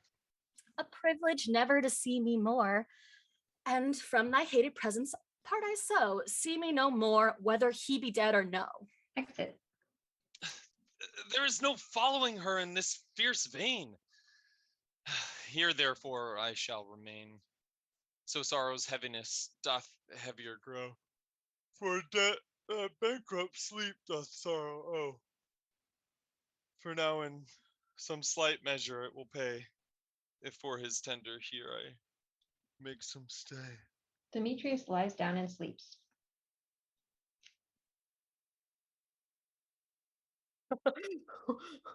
What hast thou done? Thou hast mistaken quite and laid the love use on some true love sight. Of thy misprision must perforce ensue some true love turned, and not false turned true. Fate or rules that one man holding troth, a million fail, confounding oath on oath. Out the wood go swifter than the wind, and Helena of Athens look thou find. All fancy sick she is, and pale of cheer, with sighs of love that cost the fresh blood dear. By some illusion see thou bring her here. I'll charm his eyes against she do appear. I go, look how I go, swifter than an arrow from the Tartar's bow. Exit. Flower of this purple dye, hit with Cupid's archery, sink an apple of his eye when his love he doth espy, let her shine as gloriously as the Venus of the sky. When thou awakest, if she be by, beg of her for remedy. Re-enter Puck. Captain of our fairy band, Helena, is here at hand, and the youth mistook by me, pleading for a lover's fee. Shall we their fond pageant see? Lord, what fools these mortals be! Stand aside. The noise they make will cause Demetrius to awake. Then two will at once woo one. That must needs be sport alone, and those things do best please me. That befall preposterously. Enter Lysander and Helena. Why should you think that I woo and scorn? Scorn and derision never come in tears. Look, when I vow, I weep. And vows so born in their nativity, all truth appears. How can these things in me seem scorn to you, bearing the badge of faith to prove them true? You do advance your cunning more and more. When truth kills truth, oh devilish holy fray, these vows are Hermia's. Will you give her over? Weigh oath with oath, and you will nothing weigh. Your vows to her and me put on two scales will even weigh, and both as light as tails. I had no judgment when to her I swore. Nor none in my mind, now you give her o'er. Demetrius loves her, and he loves not you. Oh, Helena, goddess, nymph, oh, perfect, divine. To what, my love, shall I compare thine eyne? Crystal, it's muddy. Oh, how ripe in show thy lips. Oh, those kissing cherries, tempting grow. That pure congealed white, high Taurus snow, fanned with the eastern wind, turns to a crow when thou hold'st up thy hand. Oh, let me kiss this princess of pure white, this seal of bliss. Oh, spite! Oh, hell, I see you are all bent to set against me for your merriment. If you were civil and knew courtesy, you would not do me thus much injury. Can you not hate me, as I know you do, but you must join in souls to mock me too? If you were men, as men you are in show, you would not use a gentle lady so, to vow and swear and superpraise my parts when I'm sure that you both hate me with your hearts. You both are rivals and love Hermia, and now both rivals to mock Helena? A trim exploit, a manly enterprise. To conjure tears up in a poor maid's eyes with your derision. None of noble sort would so offend a virgin and extort a poor soul's patience, all to make you sport. You are unkind, Demetrius. Be not so. For you love Hermia. This you know, I know. And here, with all goodwill, with all my heart, in Hermia's love I yield you up my part. And yours of Helena to me bequeath, whom I do love, and will do till my death. Never did mockers waste more idle breath. Lysander, keep thy Hermia. I will none. If e'er I loved her, all that love is gone. My heart to her but as guestwise sojourned, and now to Helen it is home returned, there to remain. Helen, it is not so. Disparage not the faith that thou dost not know, lest to thy peril thou buy it dear. Look, where thy love comes, yonder is thy dear. Re-enter Hermia. Dark night that from the eye his function takes, the ear more quick of apprehension makes. Wherein it doth impair the seeing sense, it pays the hearing double recompense. Thou art not by mine eye, Lysander, found. My ear, I think, it has brought me to thy sound. But why unkindly didst thou leave me so? Why should he stay, whom love doth press to go? What love could press Lysander from my side? Lysander's love, that would not let him bide. Fair Helena, who more engilds the night than all you fiery O's and eyes of light? Why seekest thou me? Could not this make thee know? The hate I bear thee made me leave thee so. You speak not as you think, it cannot be. Lo, she is one of this confederacy. Now I perceive they have conjoined all three to fashion this false sport in spite of me. Injurious Hermia, most ungrateful maid, have you conspired, have you, with these contrived, to bait me with this foul derision? Is all the counsel that we two have shared, the sisters' vows, the hours that we have spent, when we have charged their hasty-footed time for parting us, is it all forgot? All school days' friendship, childhood innocence? We, Hermia, like two artificial gods, have with our needles created both one flower, both on one sampler, sitting on one cushion, both warbling of one song, both in one key. And if our hands, our minds, voices, and sides had been incorporate, so we grow together like to a double cherry, seeming parted, but yet in a union and partition. Two lovely berries moulded on one stem, so with two seeming bodies, but with one heart. Two of the first, like coats and heraldry, due but to one and crowned with one crest. And you will rent our ancient love asunder, to join with men in scorning your poor friend. It is not friendly. It is not maidenly. Our sex, as well as I, may chide you for it, though I alone do feel the injury. I am amazed at your passionate words. I scorn you not. It seems you scorn me. Oh, have you not set Lysander, as in scorn, to follow me and praise my eyes, my face, and made your other love, Demetrius, who even now did spurn me with his foot, to call me goddess, nymph, divine and rare, precious celestial? Wherefore speaks he this to her he hates? And wherefore doth Lysander deny your love, so rich within his soul? Intend to me, forsooth, of affection, but by your setting on, by your consent. What thought I be not so in grace as you, so hung up upon with love, so fortunate, but miserable most to love unloved? This you should pity rather than despise. I understand not what you mean by this. I do persevere. Counterfeit sad looks. Make mouths upon me when I turn my back. Wink at each other. Hold the sweet jest up. This sport well carried shall be chronicled.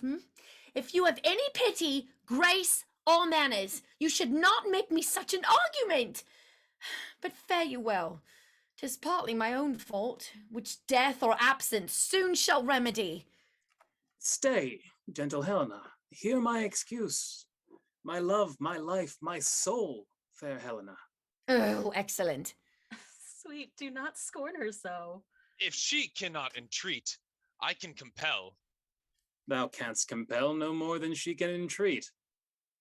Thy threats have no more strength than her weak prayers. Helen, I love thee. By my life I do. I swear by that which I will lose for thee. To prove him false that says I love thee not. I say, I love thee more than he can do.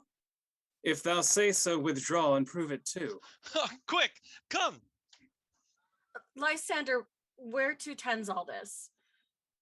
Away, you wanton cur.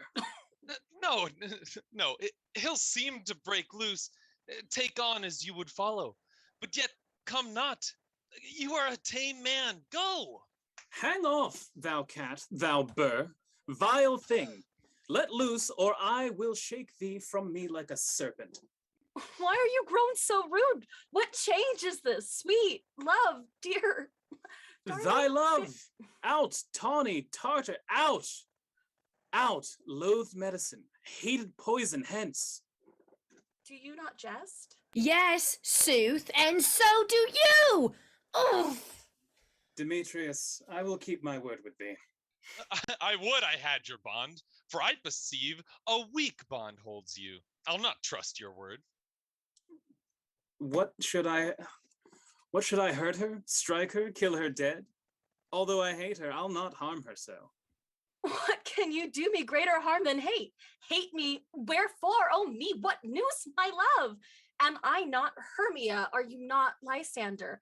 I am as fair now as I was erewhile. Since night you loved me, yet since night you left me. Why then you left me? Oh, gods forbid, in earnest shall I say. I by my life, and never did desire to see thee more. Therefore be out of hope, of question, of doubt.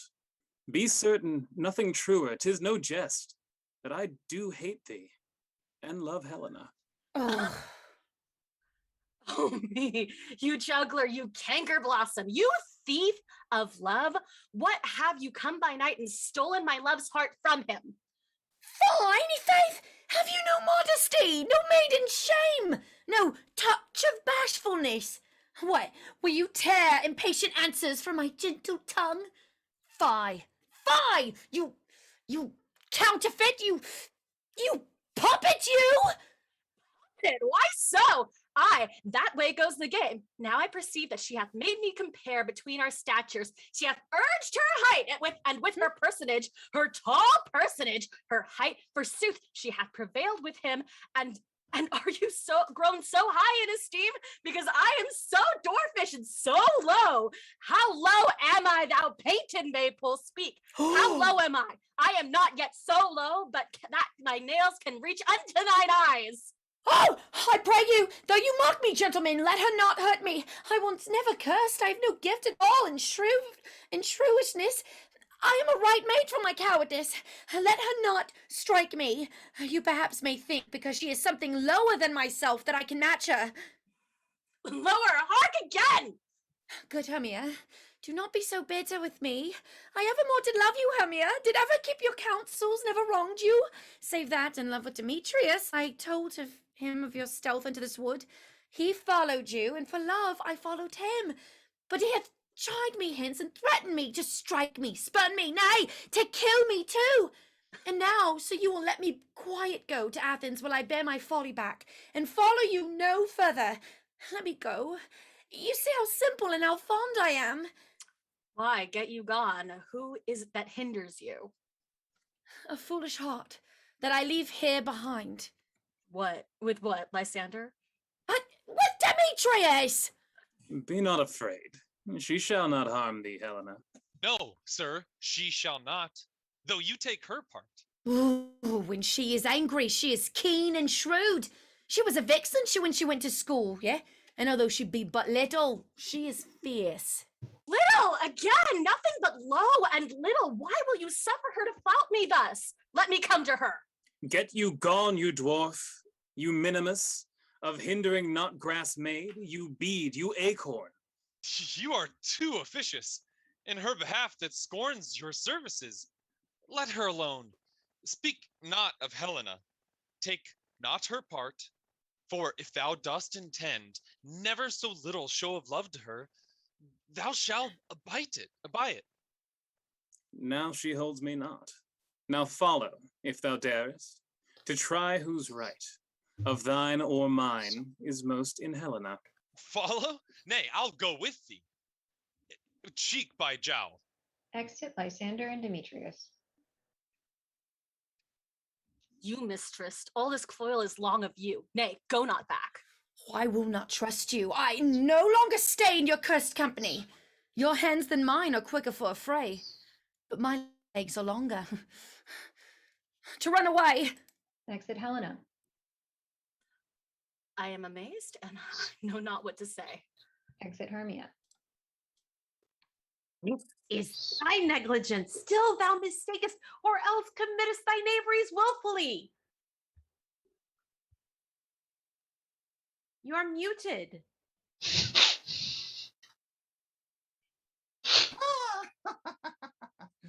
Well, believe me, King of Shadows, I mistook. Did you not tell me that I should know the man by the Athenian garment he had on? And so far blameless proves my enterprise, that I have anointed an Athenian's eyes. And so am I glad it did so sort as this their jangling I esteem a sport. Thou seest these lovers seek a place to fight. High therefore, Robin, overcast the night, the starry welkin cover thou anon with drooping fog as black as Acheron, and lead these testy rivals so astray as one come not within another's way. Like to Lysander, sometimes frame thy tongue, then store Demetrius up with bitter wrong, and sometimes rail thou like Demetrius, and from each other look thou lead them thus, till o'er their brows death counterfeiting sleep with leaden legs and batty wings doth creep. Then crush this herb into Lysander's eye, whose liquor hath with this virtuous property to take from thence all error with his might, and make his eyeballs roll with wonted sight. When next they wake, all this derision shall seem a dream and fruitless vision, and back to Athens shall the lovers wend, with leagues whose date till death shall never end. Whiles I in this affair do thee employ, I'll to my queen and beg her Indian boy, and then I will charm her her charmed eye release from monster's view, and all things shall be peace. My fairy lord, this must be done with haste, for night's swift dragons cut the clouds full fast, and yonder shines Aurora's harbinger, at whose approach ghosts, wandering here and there, troop home to churchyards, damned spirits all, that in crossways and floods have burial. Already to their wormy beds are gone, for least day should look their shames upon. They willfully exile from light, and must for aye consort with black borrowed night. But we are spirits of another sort. I, with the morning's love, have oft made sport, and like a forester, the groves may tread, even till the eastern gate, all fiery red, opening on Neptune with fair blessed beams, turn into yellow gold his salt green streams. But notwithstanding, haste, make no delay. We must effect this business yet ere of day. Exit Oberon.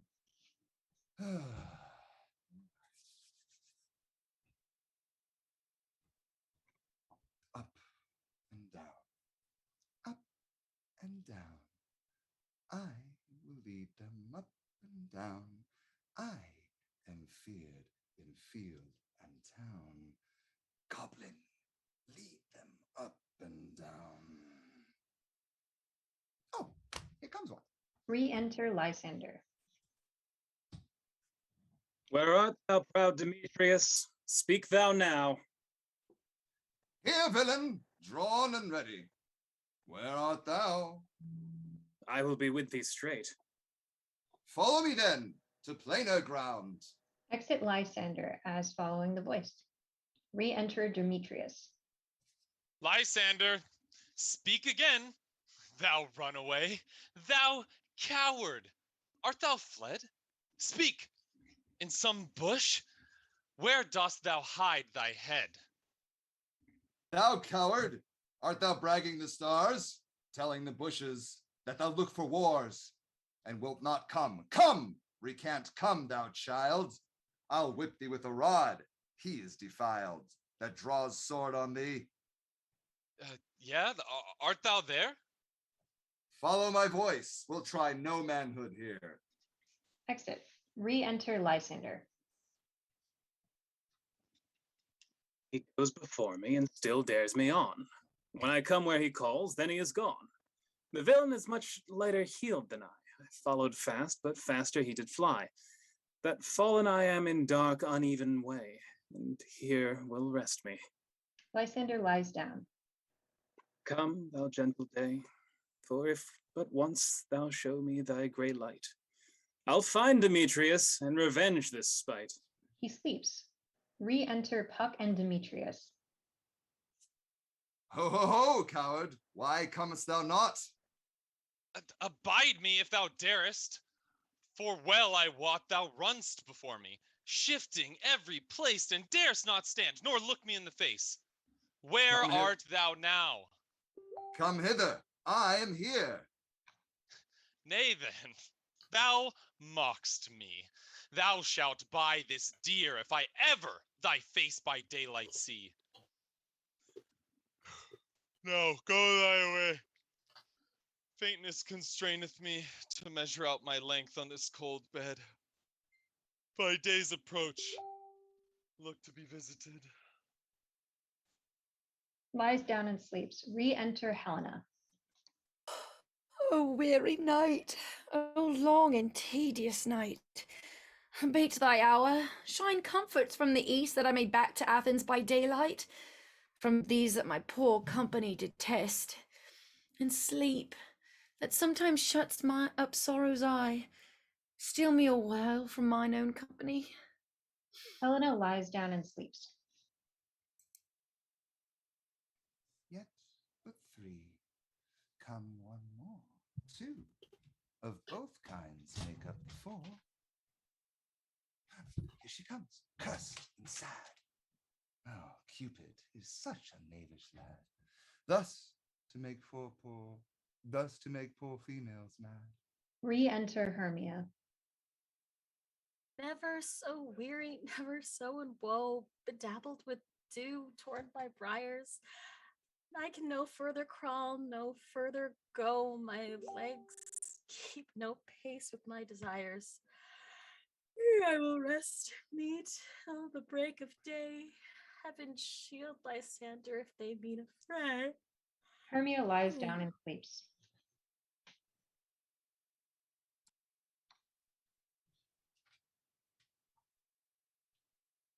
On the ground, sleep and sound, I'll apply to your eye gentle lover remedy. When thou wakest, thou takest true delight in the sight of thy former lady's eye, and the country proverb is known that every man should take his own. In your waking shall be sown.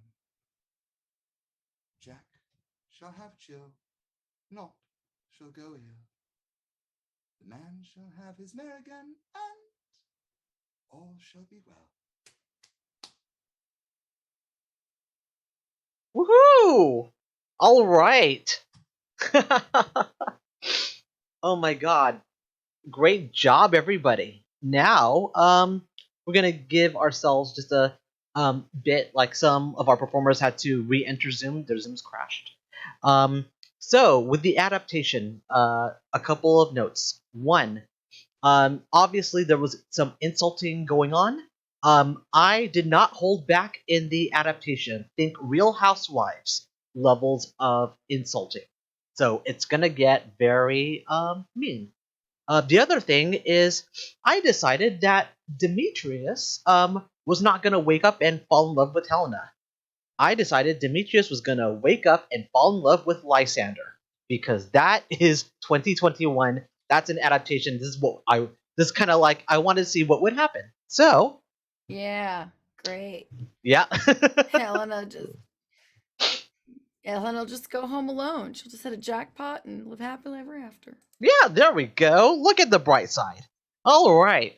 Um, Here is the adaptation of Act 3, Scene 2.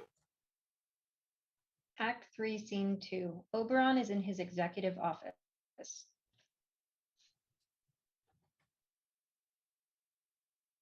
I wonder if Titania has woken up yet. I wonder who's the first thing she saw and became obsessed with. Huck knocks on the door. Enter. Anything you have to report? The plan with Titania worked. She's in love. So right next to her flowery cabana, the mechanicals were trying to rehearse something for Theseus's charity fundraiser in the gardens. They're trying to do something Shakespeare. Interesting choice for an SNL wannabe troupe. It got that shallow actor, the one that thinks we care, got a nose job to play pianist. Anyway, I used a little bit of, we'll say the type of witchcraft that I've sold my soul to the devil to for fun powers and eternal youth. And get this. I gave him an ass's head. You gave him a butt head? Actually, that's a better idea. But I turned him into a donkey's head. Ah. When Bottom went backstage, I used my magic, and when he went out to reply to Thisbe, the mechanicals freaked out! Not in the way that I expected, though. They just thought Bottom was a furry. But after all the actors left, Titania ran into him, started praising him, and proclaimed her utter devotion to him. This is going so much better than I would have ever planned. Oh, by the way, did you use the Love and Idlewild on that guy I asked you to spray? Yeah, found him passed out in one of the pool beach chairs with the girl by his side, so when he finally woke up, he must have seen her. Oberon uses his security camera to check on the pool where Demetrius and Hermia are wandering around. All right, here they are poolside. Let's see what happens. Wait. That's definitely the woman from the penthouse, but that's not the same guy. What? Focusing on poolside area.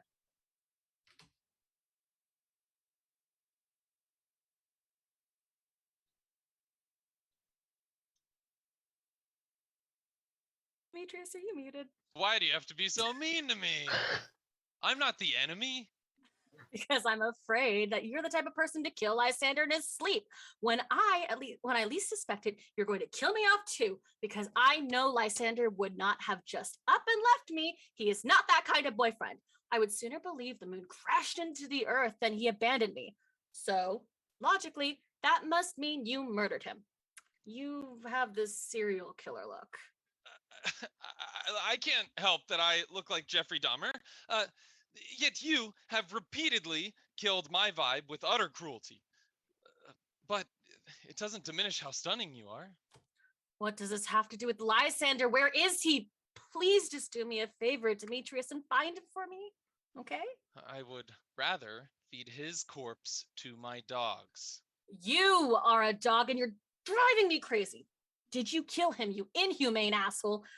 Just tell me the truth. Did you stab him when he was awake or when he was asleep like a coward? I have no idea where this is coming from.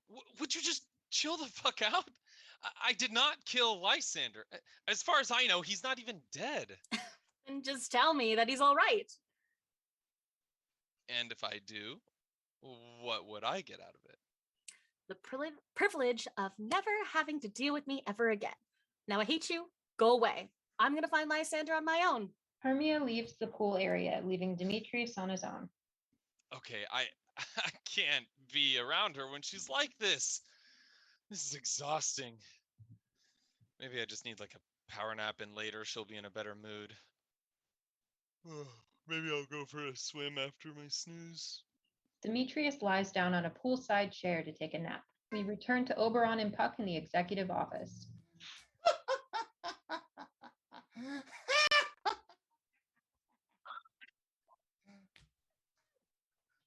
You screwed up and sprayed someone who was actually in love. Because of this, an actual relationship is going to go bad instead of making someone fall in love who really needs it.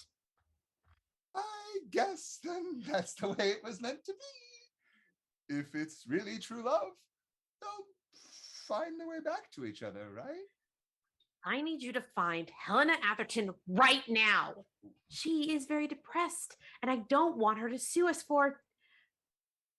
I don't know what the crime would be. I just don't want a lawsuit. Tell her that she's gifted one of our luxury pool cabanas for two.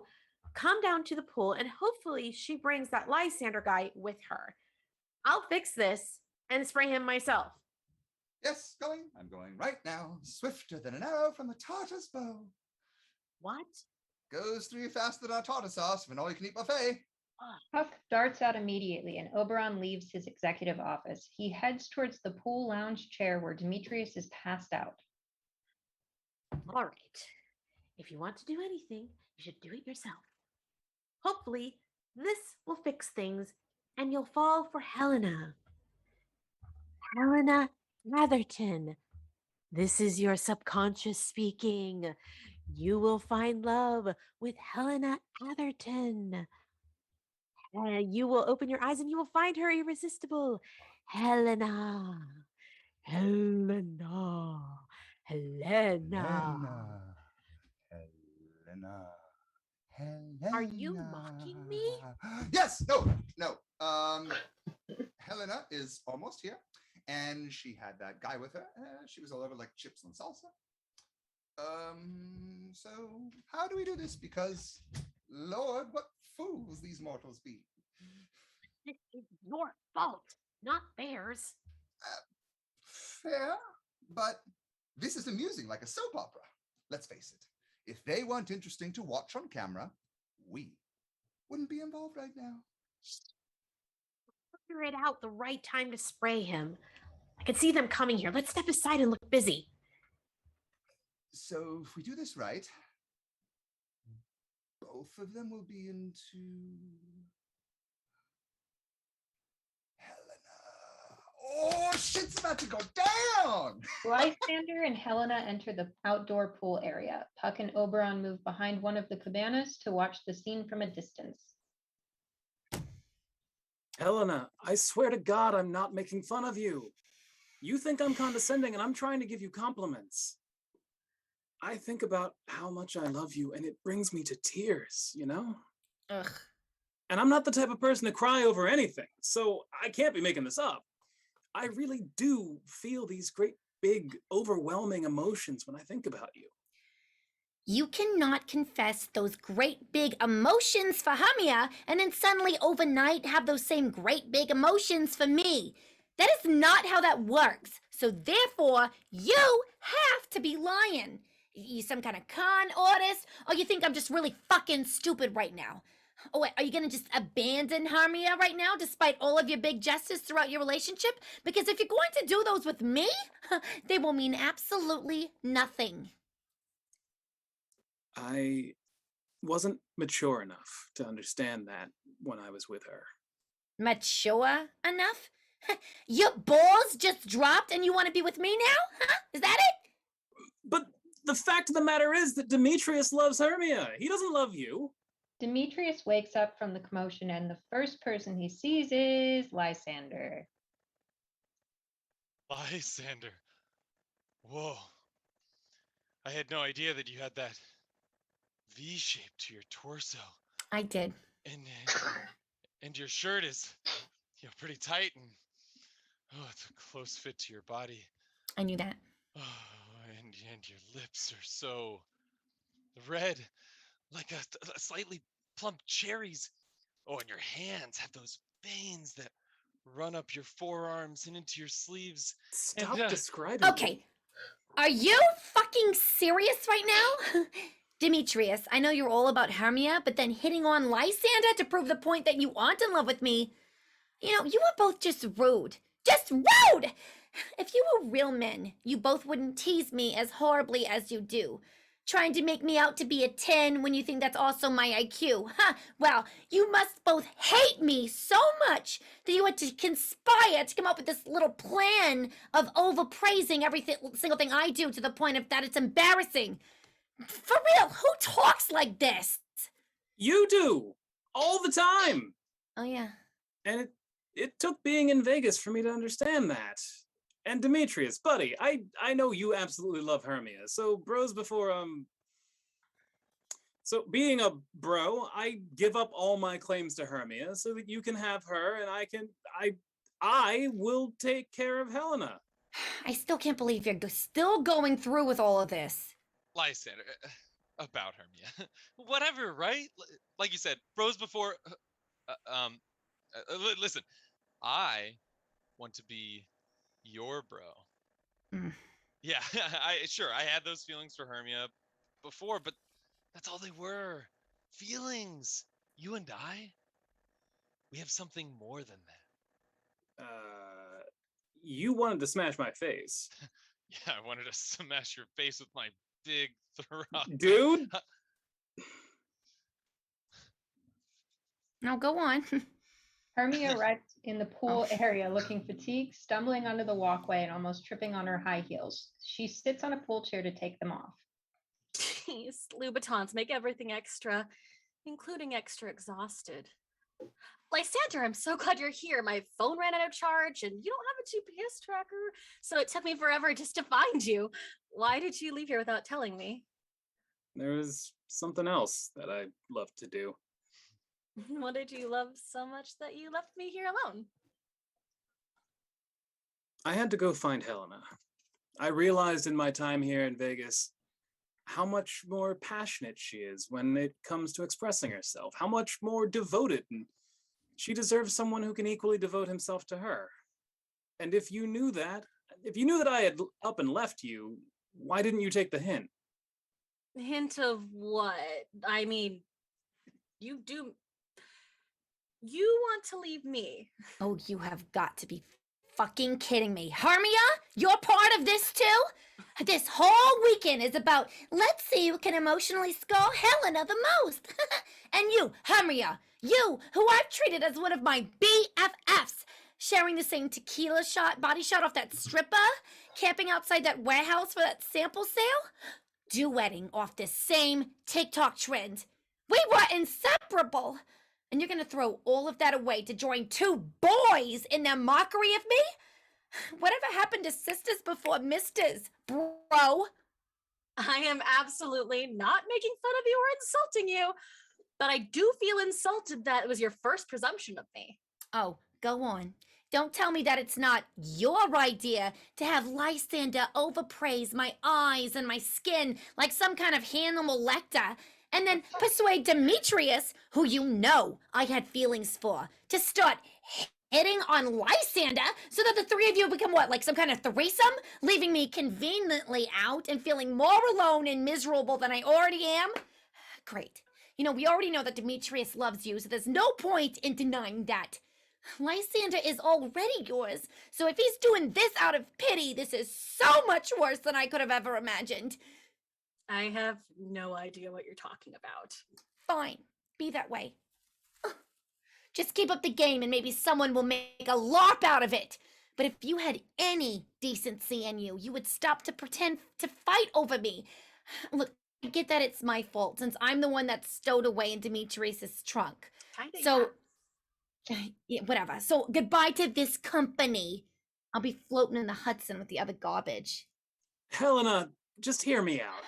You are lovely, beautiful, and there's no reason for you to go. Sure. Lysander, there is no reason for you to go that far mocking her. Lysander is absolutely not mocking her. He wouldn't do that.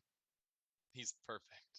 Not that perfect, but that's why I need Helena.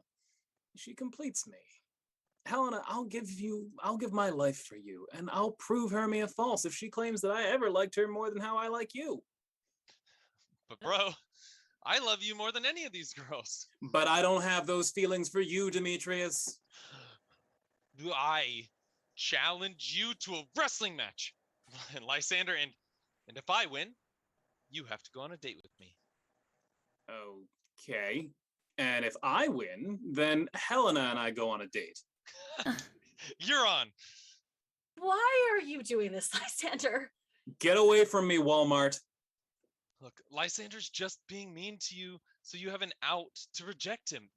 Take it while you still can, and you can tell all your friends that you dumped him. Meanwhile, Lysander, don't wimp out on me. I'll be waiting for you to come get me. Wait, I want to be here for your big gay moment, but what is happening? Hermia, go away, you Goodwill Salvation Army 99-cent store trash.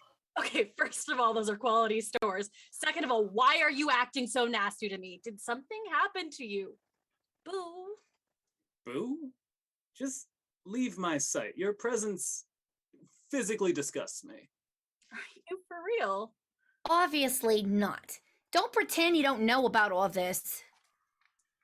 All right, Demetrius, I'm ready to go down. Just as I'd hope. But wait, how do I know that you're actually going to show up, so you can go down on me? Okay, not going down on you in that way, but if I stay here any longer here with Hermia, it's going to kill me. Being around me is going to kill you. When did this happen? We always did everything together. Am I not Hermia? Are you not Lysander? Didn't our friends always call us Hersander? I'm the same person I was a couple of hours ago when we took a nap here, and then after you left me, the world's gone upside down. Are you for real right now?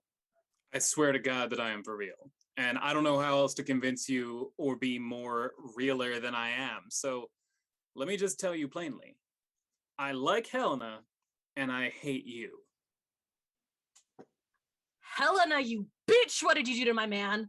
Okay, have you no shame to know when this isn't funny anymore? You fake ass slut, Hernia!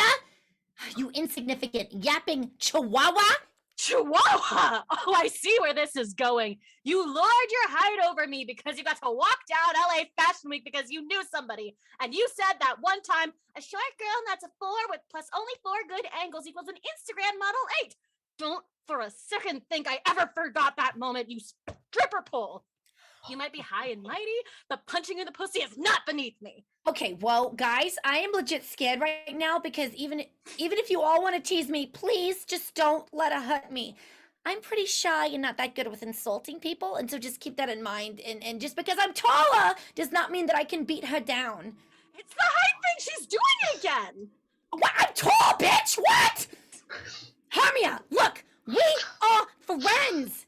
Whenever you needed someone to talk to, I've kept it confidential, and to this day, no one else knows about the time that you had to go to summer school for your 4th nipple. Oh, shit, sorry. Look, the only time I ever broke that rule was telling Demetrius that you and Lysander were planning to elope in Vegas. And I only did that because of how I felt for Demetrius. But the entire time, he's just been horrible to me and threatened to strand me out here in Vegas. So no matter how much I've tried to be nice to him, look, I guess I just better head back to LA because I know when I'm not wanted. I've just been stupid for this entire trip, and I need you to just let me go. Don't let the Greyhound bus door hit your ass on the way out. Nothing is keeping you here. Look, I'm just hoping to save what little dignity I have left, okay? You left that dignity long ago. Oh, no, you didn't. Hermia is not going to harm you. Oh, yes, I Helena, am. as long as I'm here. And believe me, Lysander is more than capable of making sure you're okay. Okay, but seriously, don't underestimate her. She's like a mongoose among snakes. She might be tiny, but she is known to be vicious. Tiny! Everything about her is little and short to you. That's it. Let me at her. Go away, you baby butt nugget. You minuscule maggot. You sub-level slimy slug. Lysander, your words are way too powerful. Scathing Hermia when I would rather use that tongue to do other things.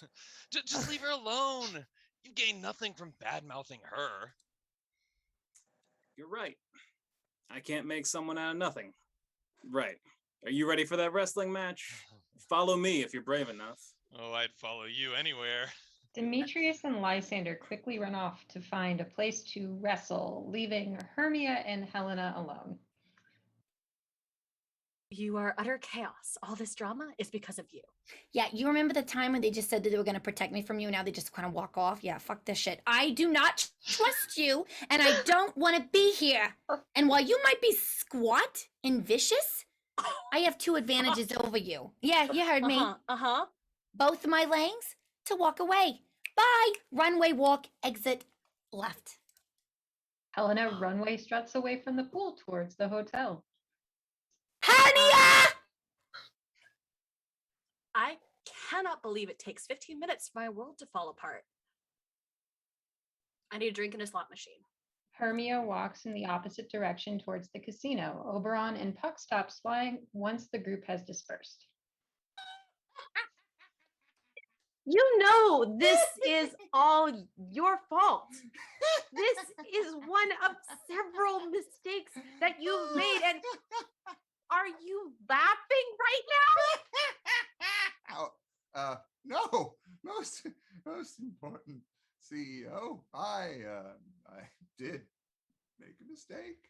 And by the way, didn't you say you'll know him by the designer polo shirt he had on? Because that's exactly what I look for, and I did my job. I will not go so far as to say that I had faulty instructions, but I will say this is one of the most entertaining things I have watched in a while. Entertaining as that may be, those two are going to get into a fight somewhere on the premises and make things far worse than they already are. Look, they're probably too fired up. At least one of them is pretty damn horny for the other, that they're not thinking straight. I mean, you know what I mean. And they're easy to misdirect. So intervene and offer them both free passes to the Forest Green Spa once they lie down in whatever trendy spa wrap there is. Use these super strong eye drops that I got from Japan and that can never be FDA approved. It might sting a little, but it'll clear up their vision and stop the effects of the hallucination. Oberon hands Puck a small eye drop bottle with an anime girl on it. And how do you know this trick? You don't think I go to business meetings having partied the night before? You're not the only one with witchcraft. I just call it money. Meanwhile, I will ask Titania for 5-time Triple Crown champion Pearl of India, and once that's handled, I'll use the other bottle of eye drops on her, and all will be right with the world. Well, I better act fast. They could be anywhere in the casino, and oh, wait a minute. Puck dials security.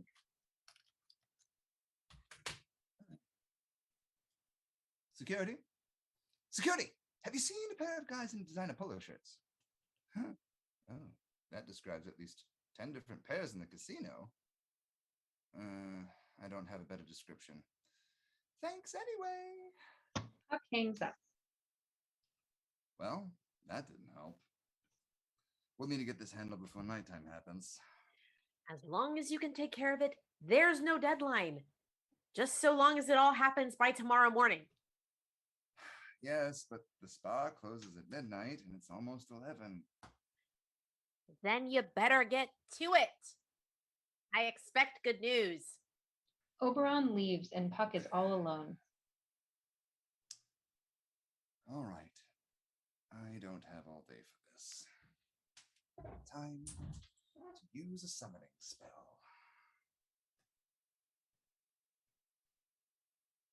Up and down, up and down. I will lead them up and down. I am feared in field and town. Goblin, lead them up and down. Lysander rushes through the doors into the pool area and he looks short of breath. Oh, perfect. Here's one of them now. Hey, do you know a good place to hide? I have an acquaintance who's a little obsessed with me, and I don't entirely know how to deal with the stress. Bro, it just so happens I have the perfect place. The Forest Green Spa, and I have a free pass for an experimental facial that comes along with a massage as a welcome to the Midsummer Hotel Casino. It's about to close, so you should head there right away. Just go through the Peter Pan entrance, second bar to the right, and straight on till awning. Thank you so much. Lysander leaves. Right, now to summon the second guy. Up and down, up and down. Demetrius rushes into the pool area. Lysander, I'm ready for that wrestling match. You can be shirts and I'll be skins. Unless you want us both to be skins. Where are you, man? Puck hides in the shadows and fakes Lysander's voice. Hey man, you want a wrestling match? I want to get limbered up first. I'm going to go to the Forest Green Spa and get the special facial treatment and a massage. Lysander, bro, where is that? Just go through the Peter Pan entrance, second bar to the right, and straight on till the awning. Is that supposed to be a reference to something? Peter Pan, just follow me and I'll pick up the tab. Like a date before the tumble. Oh, how romantic. Demetrius leaves and Helena wanders in from another entrance. Puck returns to their normal presence. This is the worst day ever, and it never seems to end. I can't wait for daylight so I don't have to pay surge pricing for an Uber from Vegas to LA. No, fuck Uber. I'll call a Lyft. The faster I sleep, the sooner it will be morning. Helena Atherton, correct? How do you know who I am? I was asked to come find you. No, really. How? I haven't given my name to anyone here at the hotel. Wow, words are hard. Stranger danger. How do you know who I am? All right, what would a young girl have? Your Instagram. You know me by my Instagram? Pumpkin Spice Latte Princess? OMG, I have a fan! Take that, hernia.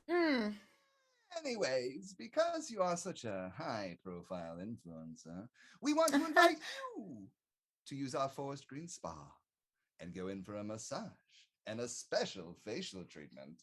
And we have a slot open for you right now before the spa closes. Oh my god, great. I know exactly where that place is. You're the best. I'm gonna rate you 5 stars. Influential, you know. Thank you so much. Helena departs and Hermia wanders doing a live video of her on her smartphone, not paying attention to where she is going except to her online audience. Woo! Feeling so good after my third Long Island iced tea. But your girl Hermes handbag, yes, I pronounced the H in Hermes. It's supposed to be there. I'm here to tell you that I don't need no man. Lysander, lies, and hurt is more like it. Oh, but he was so perfect. He was so pretty, and I like pretty things. Hey, you think Lysander was pretty, right? Yes.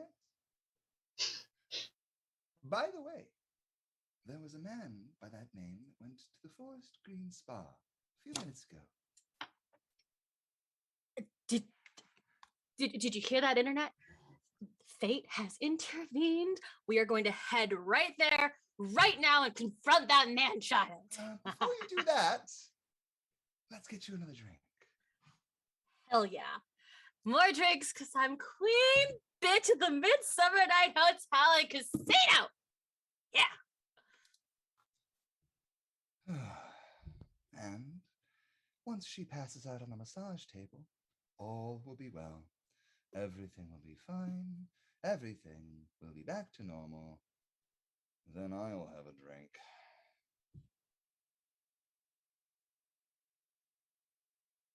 All right, woohoo! In my Zoom chat with my performers, they called me a villain, so I feel especially proud, but because I have an amazing cast. All right, so with our final part, we're going to be doing Act 5, Scene 1. This will not have an adaptation. What will happen is it's going to perform from the original. However, all the commentary will be adapted because as I was going through it, I realized that the commentary is very time specific. So I'm translating it to a modern, basically what the modern interpretation is. But the original is going to be the original because it's actually still pretty easy to understand. And so with that, we're going to go to Act 5, Scene 1, the original. However, one other thing. We're only doing the mechanical section, so from the prologue to the end of the mechanical section, since that is the part I'm most interested in. So, with that, take it away. Act 5, Scene 1, Original. Flourish of trumpets. Enter Quince for the prologue. If we offend, it is with our goodwill. That you should think we come not to offend, but with goodwill. To show our simple skill, this is the true beginning of our end. Consider then, we come but in despite. We do not come as minding to contest you, our true intent is, all for your delight. We are not here. That you should here repent you. The actors are at hand, and by their show, you shall know all that you all are like to know. Guy doesn't pay attention to punctuation. Yeah, that introduction was rough. Like his mouth kept moving, but he didn't know when to stop. Next time he just needs to pay attention to grammar. Yeah, that introduction was a lot of sound and fury signifying nothing. His speech was like a tangled train. Or no, a chain. That would make more sense. It went on forever and was like a total mess. Who's next? Enter Pyramus and Thisbe, Wall, Moonshine, and Lion. Gentles, perchance you wonder at this show, but wonder on till truth make all things plain. This man is Pyramus, if you would know. This beauteous lady Thisbe is certain. This man with lime and rough cast doth present Wall, that vile Wall which did these lovers sunder, and through Wall's chink, poor souls they are content to whisper. At the which let no man wonder. This man with lanthorn, dog, and bush of thorn presenteth moonshine. For, if you will know, by moonshine did these lovers think no scorn to meet at Ninus' tomb, there to woo. This grisly beast, which Lion hight by name, the trusty Thisbe, coming first by night, did scare away, or rather, did affright. And as she fled, her mantle she did fall, which Lion vile with bloody mouth did stain. Anon comes Pyramus, sweet youth and tall, and finds his trusty Thisbe's mantle slain. Whereat with bloody blameful blade, he bravely broached his boiling bloody breast. And Thisbe, tearing in mulberry sheer, his dagger drew and died. For all the rest, let Lion, Moonshine, Wall, and lovers twain at large discourse, while here they do remain. Excellent. Prologue, Thisbe, Lion, and Moonshine. I wonder if the lion is going to speak.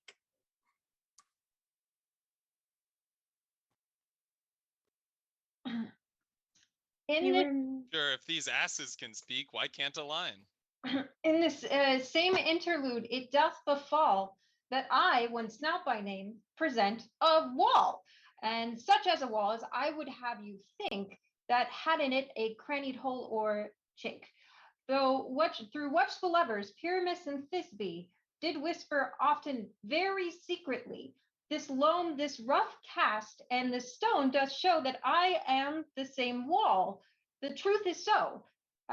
In this the cranny is right and sinister, through which the fearful lovers are to whisper. The wall gave a better speech than the director. That is the smartest wall I've ever heard. Enter Pyramus.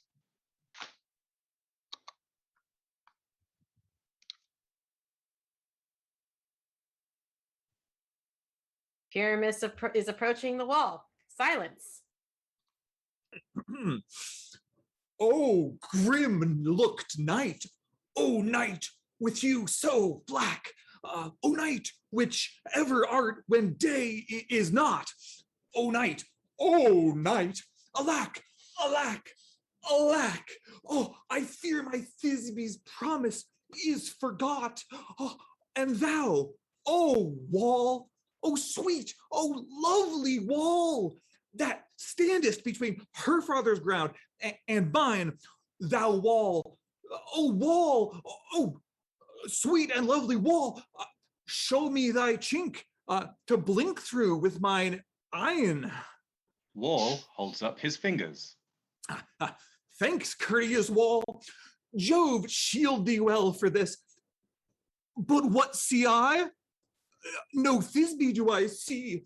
Oh, wicked wall, through whom I see no bliss. Cursed be thy stones for thus deceiving me. I think the wall should totally curse him out. No, in truth, sir, he should not. Deceiving me is Thisbe's cue, and she is to enter now, and I am to spy her through the wall. You shall see. It will fall pat, as I told you. Yonder, she comes. Did this guy just mansplain me? Enter Thisbe.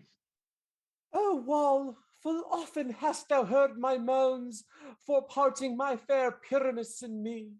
My cherry lips have oft kissed thy stones with lime and hair knit up in thee. I see a voice.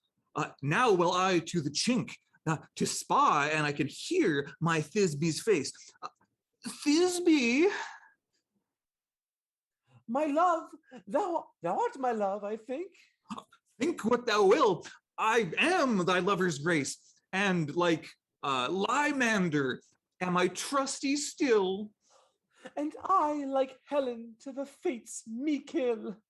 Not Shaphalus to Procris was so true. What is Shaphalus to Procris? I to you. Oh, kiss me through the hole of this vile wall. I kiss the wall's hole, not your lips at all. Wilt thou at Ninny's tomb meet me straight away? Oh, tide life, tide death, I come without delay. Exeunt, Pyramus, and Thisbe. Thus have I, wall, my part discharged so, and being done, thus wall away doth go. Wall exits. Oh, look, no more wall. Now the lovers can be reunited. You're muted. That's what happens when walls talk. They just walk away too. This is the silliest stuff that I've ever heard. Even the best plays aren't real. And if you don't like what you see, just use your imagination. I'll need to use your imagination then, and not theirs. Well, in their own mind, they are the best actors. Here comes two noble beasts, a man and a lion. Enter Lion and Moonshine. You ladies, you, whose gentle hearts do fear the smallest monstrous mouse that creeps on the floor, may now perchance both quake and tremble here, when lion rough in wildest rage doth roar. Then know that I, one snug the joiner, am a lion fell, nor else no lion's dam. For I should as lion come in strife into this place, 'twere pity on my life. That is a kind and conscientious lion. Yeah, kind of reminds me of Lion King. Reminds me of the lion from Wizard of Oz, but with more courage. And wise, like that one lion from the Chronicles of Narnia? I don't know if the lion can be both the lion from the Wizard of Oz and Narnia. Let's just say that I think he's a little more brave than he is wise. Well, he's not that wise enough to be brave. Well, let's listen to the moon. This lantern doth the horned moon present. He should have worn horns on his head. He's probably not a crescent moon. He's probably a new moon whose horns would so those horns would be invisible. This lantern doth the horned moon present. Myself, the man on the moon, do seem to be. They totally missed a great opportunity here. They should have put the man inside the lantern so that it would be the man in the moon. Well, if he puts himself inside the lantern, he'll set himself on fire. I'm weary of this moon. I'm waiting for him to change. His light is so small, I think he's a waning moon. But let's be polite and continue to watch. Proceed, Moon. All I have to say is to tell you that this lantern is the moon, I, the man in the moon, this thorn bush, my thorn bush, and this dog, my dog. Technically, all of the things he's carrying should be in the lantern if he's playing the moon, but quiet. Here comes Thisbe. Enter Thisbe. This is old Ninny's tomb. Where is my love? Rah, rah.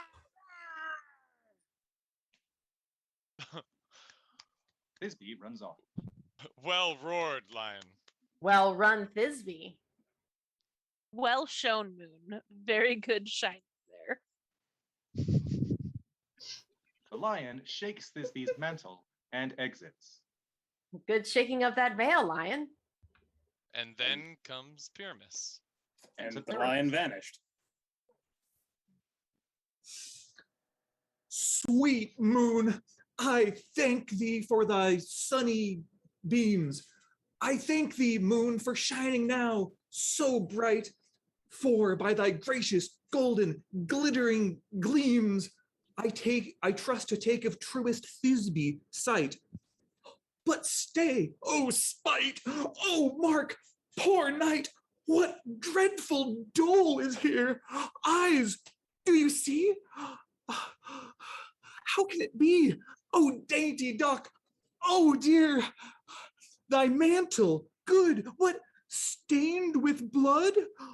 Approach, ye furies fell. Oh fates, come, come. Cut thread and thrum, quail, crush, conclude, and quell. You know, I almost cried at that. Almost. Well, my heart goes out to him.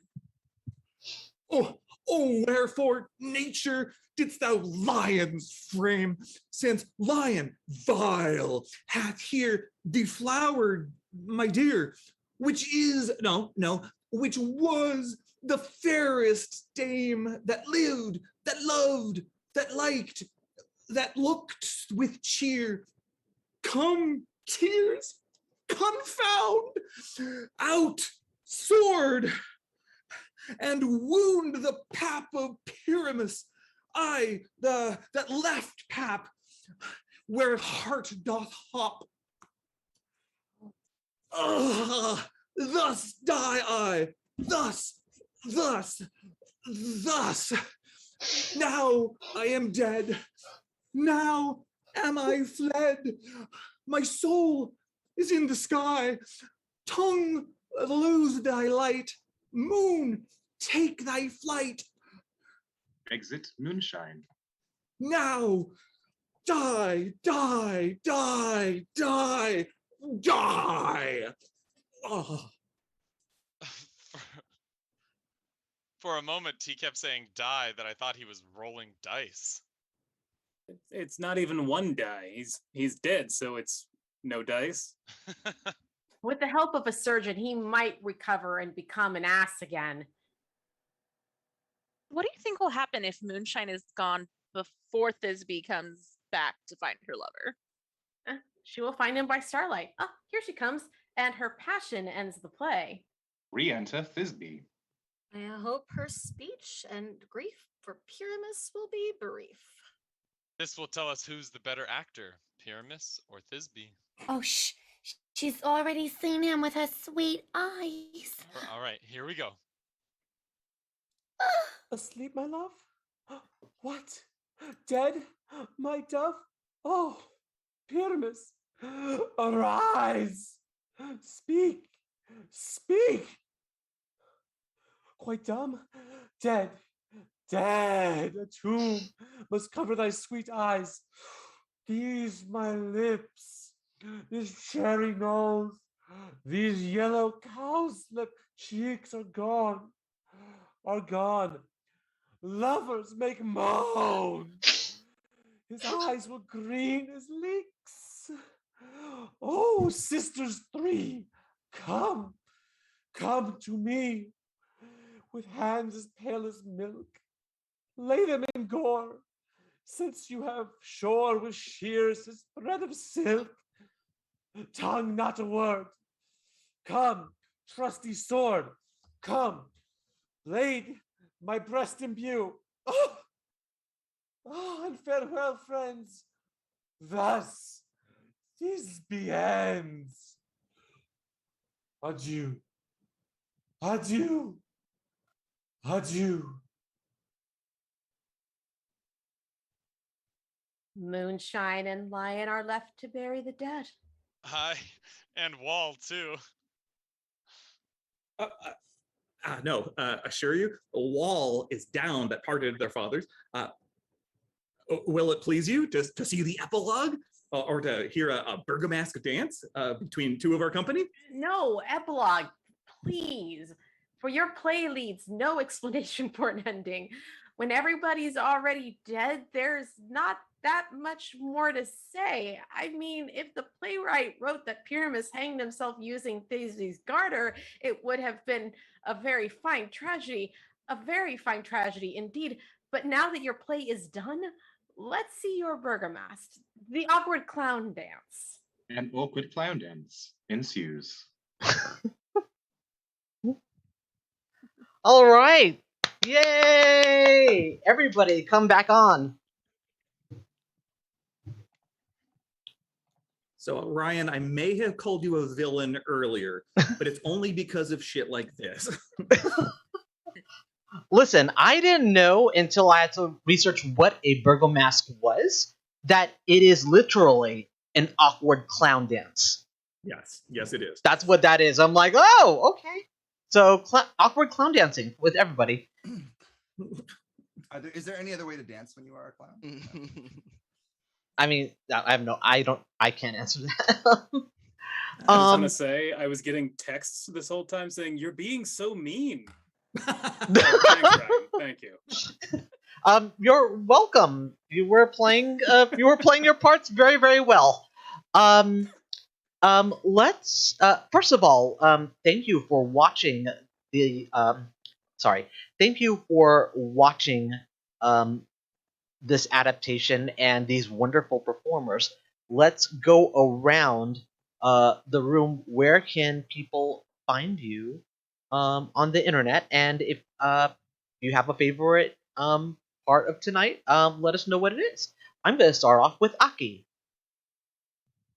Curse having a name that comes so close to the top of the alphabet. Anyways, hi everybody. I am Aki. You can find me on Twitter at Mixed Genie in a Bottle. That's MXGINIINABOTTLE. You can find my entire streaming schedule over on my personal Twitch channel, twitch.tv/HidariAki. That's SHIDAREAKI. You can catch me next on Saturday at 1:30 in the afternoon with the crew of Let's Get Wildmount. We're playing in the Wildmount setting based off Critical Role. And it's a lot of fun. We are DM'd by Gil Ramirez. And yeah, you can find that over on Critical Bard's Twitch channel. Nice. That's me. Oh, and you can also find me next Monday, for the penultimate episode of Clear Skies RPG. That's right. We only have two episodes left. Nice. Next, Jack. And I guess my favorite part of the night. I have a feeling that I'm not going to be the only one who says this, but Alex, Starveling is fucking inspired. So good. I'm really glad I was muted, because otherwise nobody would have been able to hear you, because I was cackling my ass off. And then of course I have to give it up to Bonnie, who always makes me laugh, because I love her voice very much. And Taylor, you were also great. Great stuff. Everybody was great. You were all fantastic, and I really enjoyed watching you. Next, Jackie, where can people find you on the internets, and do you have a favorite part? You can't find me on the internet because I don't have time for that. It's really difficult to pick a favorite part. Chris, you were fantastic, really hamming it up as bottom. And Taylor, your thirst for Lysander was palpable, and I loved it. But yeah, no, everybody was amazing, and I'm so honored to have been a part of this cast. Next, Chris, where can people find you on the internet, or what are you up to next? And similarly, I'm invisible on the internet mostly. I'm working on projects that don't exist in a releasable form yet. So at some point, I'll try to be back on the stream and let you know. I am now officially thirsty for Taylor. That's what happened. I think that was my favorite part. Although honestly, the exchange of insults, like the modern adaptation, like short jokes and referring to people as very fine stores, but they're effective insults. That was absolutely delightful. Yeah, I think those two had to be my favorite parts. Now, if you'll excuse me, I need a toothpick because I still have some scenery stuck in between my teeth, I think. Damn. Okay. A bottom not to be topped. That was a good joke. Wow, that was so full of cleverness. Next, Dan, where can people find you on the internet, and what are you up to next? And any favorite scenes from tonight? So you can find me on Instagram and TikTok at The Art of Danliness. We love some good wordplay. And up to next, I have on Monday nights, you can find me on twitch.tv/longlostlore, doing a superhero stream game. We may be switching over to a different D&D stream for the time being, but still good stuff there to check out. And then my favorite parts tonight, again, the insults. I in the chat, I put like that fourth nipple. I just like the idea of a fourth nipple just speaks to something within me. That implies that there's a third one somewhere. Well, yeah. Yeah. That's the genius. Yeah, exactly. And that everybody knows about the third one. I never told anyone about the fourth until now.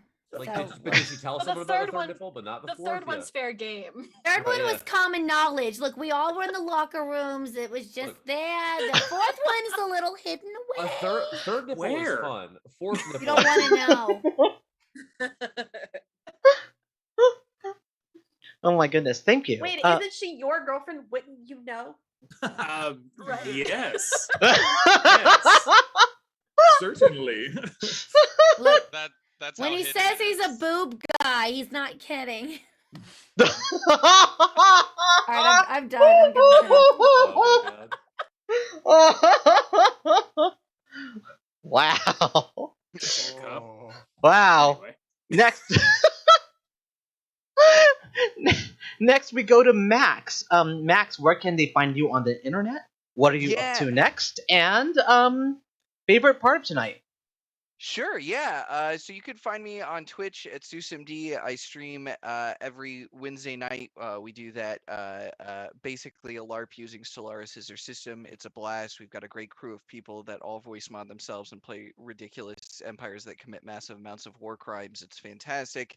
I'm trying to get the Inebriated Anarchist stream back on. That's where I invite different people and I get inebriated and complain about politics and generally teach them about some weird leftist shit. It's a blast.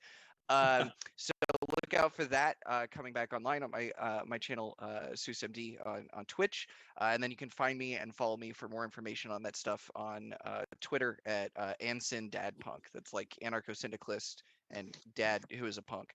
And then favorite part of tonight, yeah, I mean, it's already been said, but like the insults, I like that's one of I love that scene in the original, and so to get to see it adapted and to get to see it adapted, really cleverly and using this sort of the speak that is very much in line with what I imagine the modern characters would actually be like, was just a thrill, and everybody killed it. So yeah.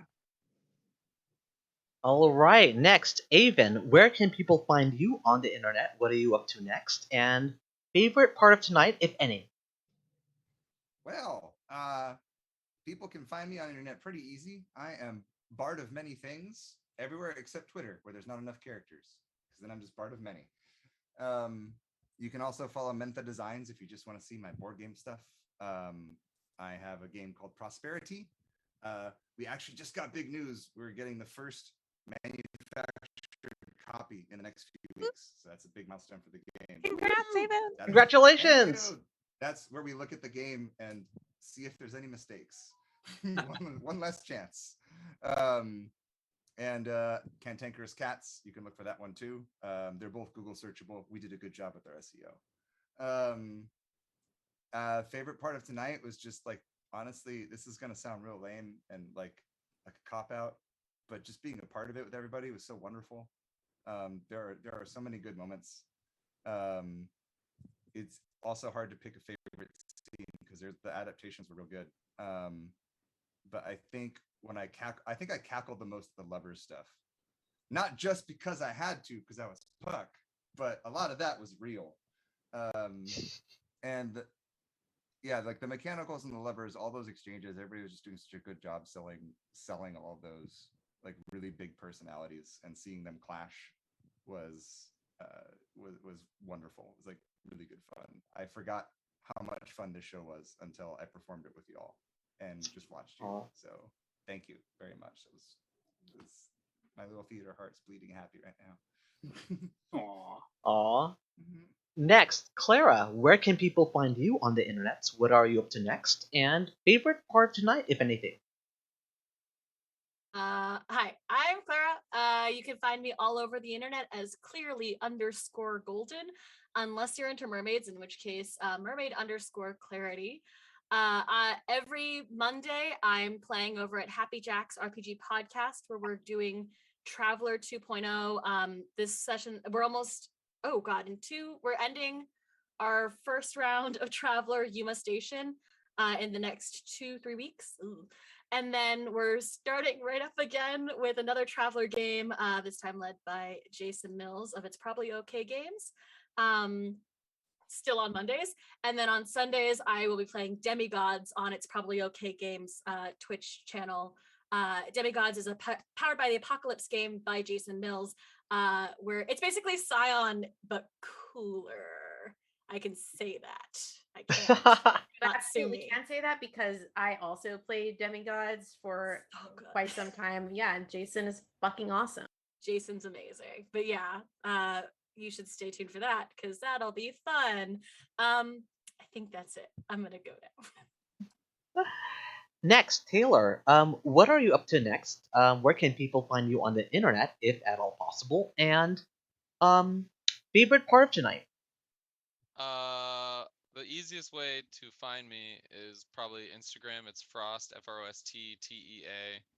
I post film stuff and just fun personal stuff there. Um, um, and I mean it's like Avon said, it's pretty hard to pick. I would say shout out to quickly it would be shout out to the other three lovers. It was so easy to be in scenes with you guys because I just react like naturally, and I'm like just like laughing like oh cool, I can laugh at these two people insulting each other because it's funny, and that's what I would do, and it was like it felt very natural.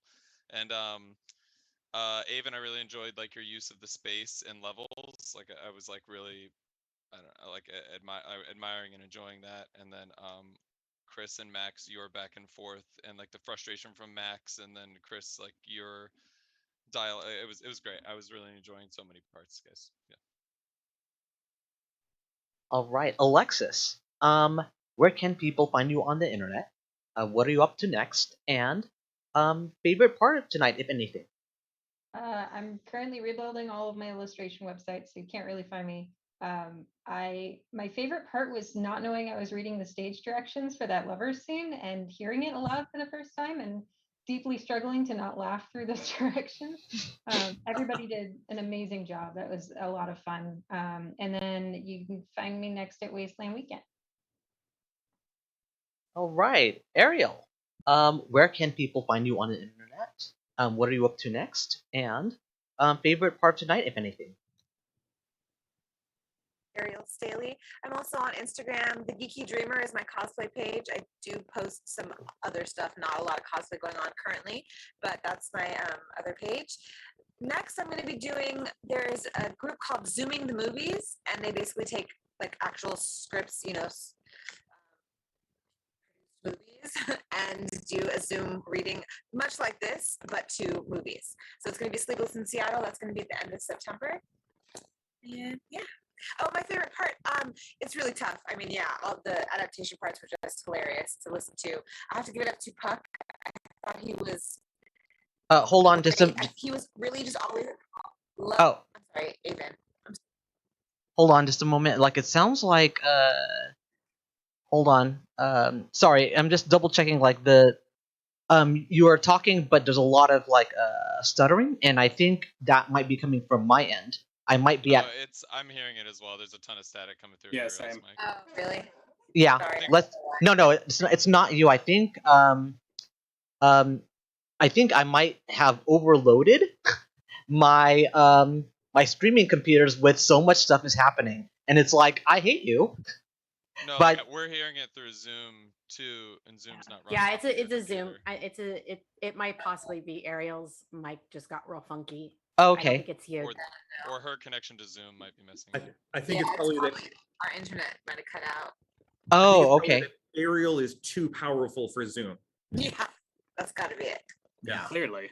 There's too much awesome for the internet to handle right now. I feel like I need to step in really fast to amend my statement to mention that Ariel also had the best costume game in the whole Yeah. thing. Yeah. It's just- Oh yeah. Oh, my for God, fucking that sure. lion. That Hands lion. down. Oh, The lion, yeah, made just some of us laugh openly. We're like, oh my god, that lion. That was amazing. that's a dog lion head. It was the cheapest one I could find on Amazon. It was said for large dogs or whatever. So like, it's got to fit. I'm sure it's gonna fit. Yes. But like, they didn't even have a costume for a human, So I was like, whatever. That worked perfect. So. Honestly, yeah, that's just really on brand for the mechanicals. So Anyway, right? What weird knowledge we all have now that a large dog costume will often fit a human. Yeah. In the back of my head forever. Next time I you're hope backed that into a comes in corner, handy you in got trivia that. night. Now the world is our milk bone. All right. Next, AE. Where can people find you on the internet?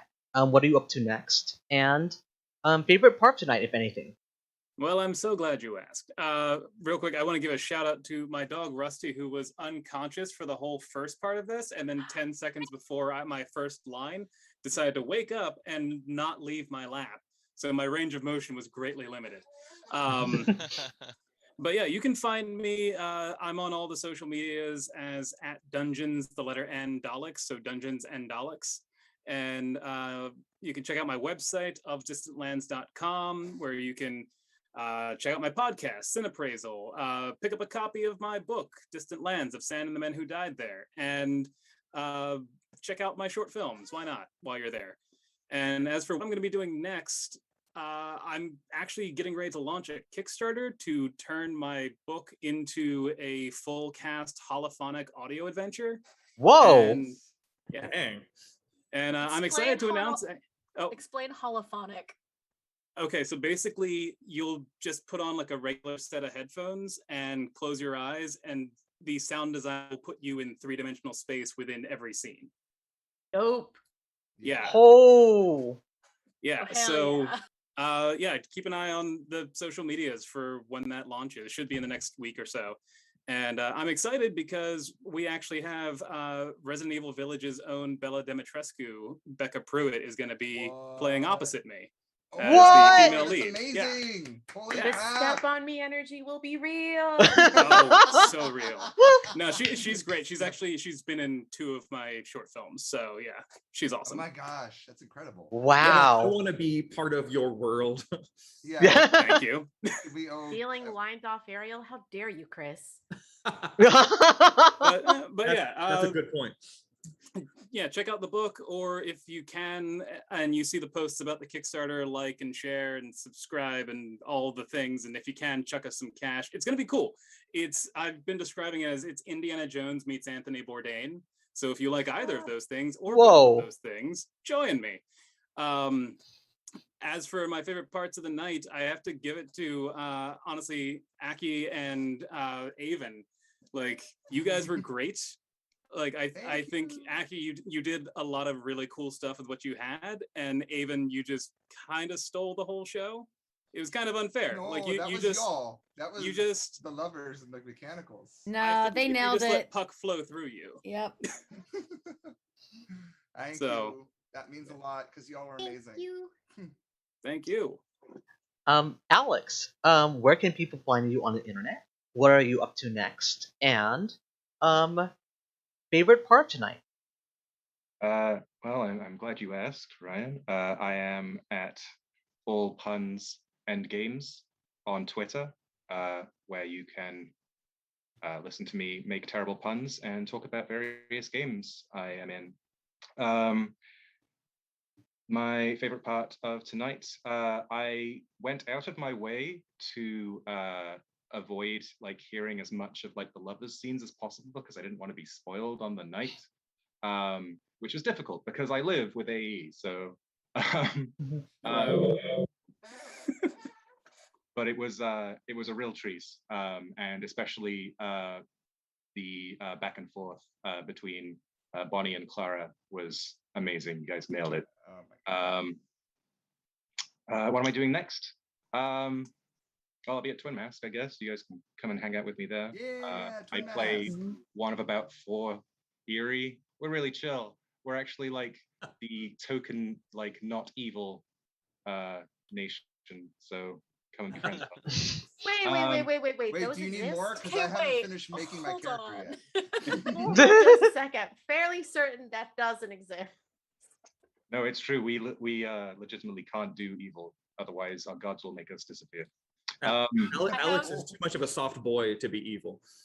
At least his character is. Well, yeah. And can I just quickly like double down on AE's Kickstarter? I've been privy to some of the work they've been putting into it. It's going to be amazing, and you should definitely back it. Drop that link. Thanks, bud. I'll boost it to my audience too. Yes. AE, if you can put that in the Zoom chat so I know to copy it and put it into the chat for Twitch, go ahead and do that. Sure. So I'll like do that. I think Alex is clearly making a play for the leftover pie in the fridge. My politicking has been revealed. That's right. I know what you're up to. Bonnie, where can people find you on the internet? What are you up to next? And a favorite part tonight? You can find me all over the internet at Bonnie Bell G on Instagram, Twitter, TikTok. I don't really post on TikTok, but I'm working on it. I gotta do those more. And in my comedy band with Xander at Library Bards. A and find our schedule. We're gonna be at Gen Con next weekend performing. I'll be at a few cons later in the year. So if you want to find me in person, you can find me there. Um, big announcement later this week. So keep a look on my socials. I can't tell you what I'm doing next because I can't announce it yet because that's the NDA life. But I soon can announce it. So watch it. I soon exactly. Are you So excited. threatening us with a good time? I'm trying not to pee about it. Try, That okay. was weird. And also, actually, I'm probably about to launch a Kickstarter. I think next month for a solo album.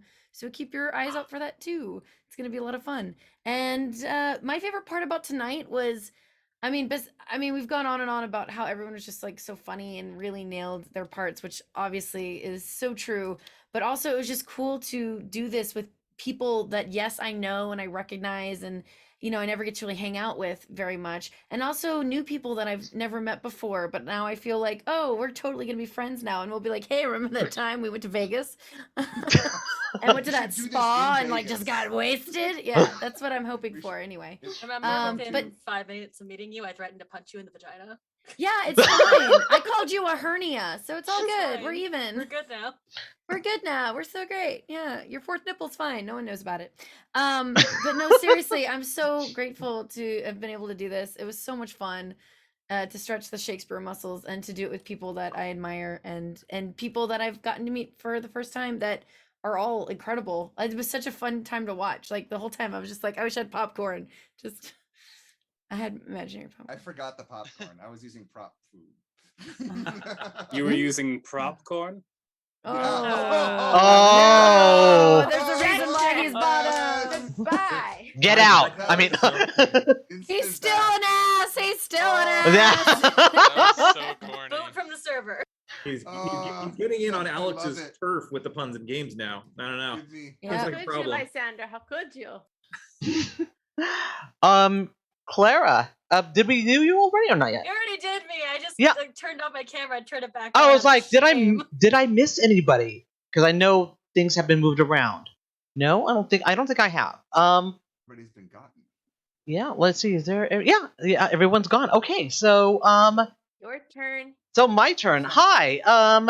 Thank you for coming to Breaking Bard Midsummer Night's Dream and things that'll be up to next. Well, I do have a couple of shows.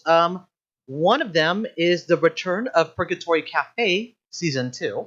I'll be running that on September 16th, Thursday evening, which also happens to be my birthday. So I'll be running that on my birthday. So I'll be running that season on my birthday. So you're gonna see the staff of Purgatory Cafe and a couple of the few of the angels and devils. So that is the 16th. The following week is going to be a new show, which I'm going to announce like some of it now. So it starts Tuesday, September 21st. So it's on Tuesdays, alternating with Purgatory Cafe, and it's called Boardroom Baycourt. So I'm gonna show you the graphic, and you can see who's involved with this. So, viewer discretion, graphic content. Graphic content. So, I'm excited. So playing for me on Boardroom Baycourt is Kiri Callaghan, Avon Gonzalez, Stephen Pope, Anea Monet, Ashley Bargy, Solar Gray, Finn Pearson, and Bev Thomas as Penny. So People we love. Yeah, we love Penny. That's a fact. yeah. So ever since that reveal of Penny, you're a Fae. She is going to be part of both casts of Purgatory Cafe and Boardroom Baycourt. And the premise is basically the angels and devils no longer have a lock over the universe, and that means the Fae can come in and try to gain some followers. And the best way to do that is to go to Hollywood and become famous.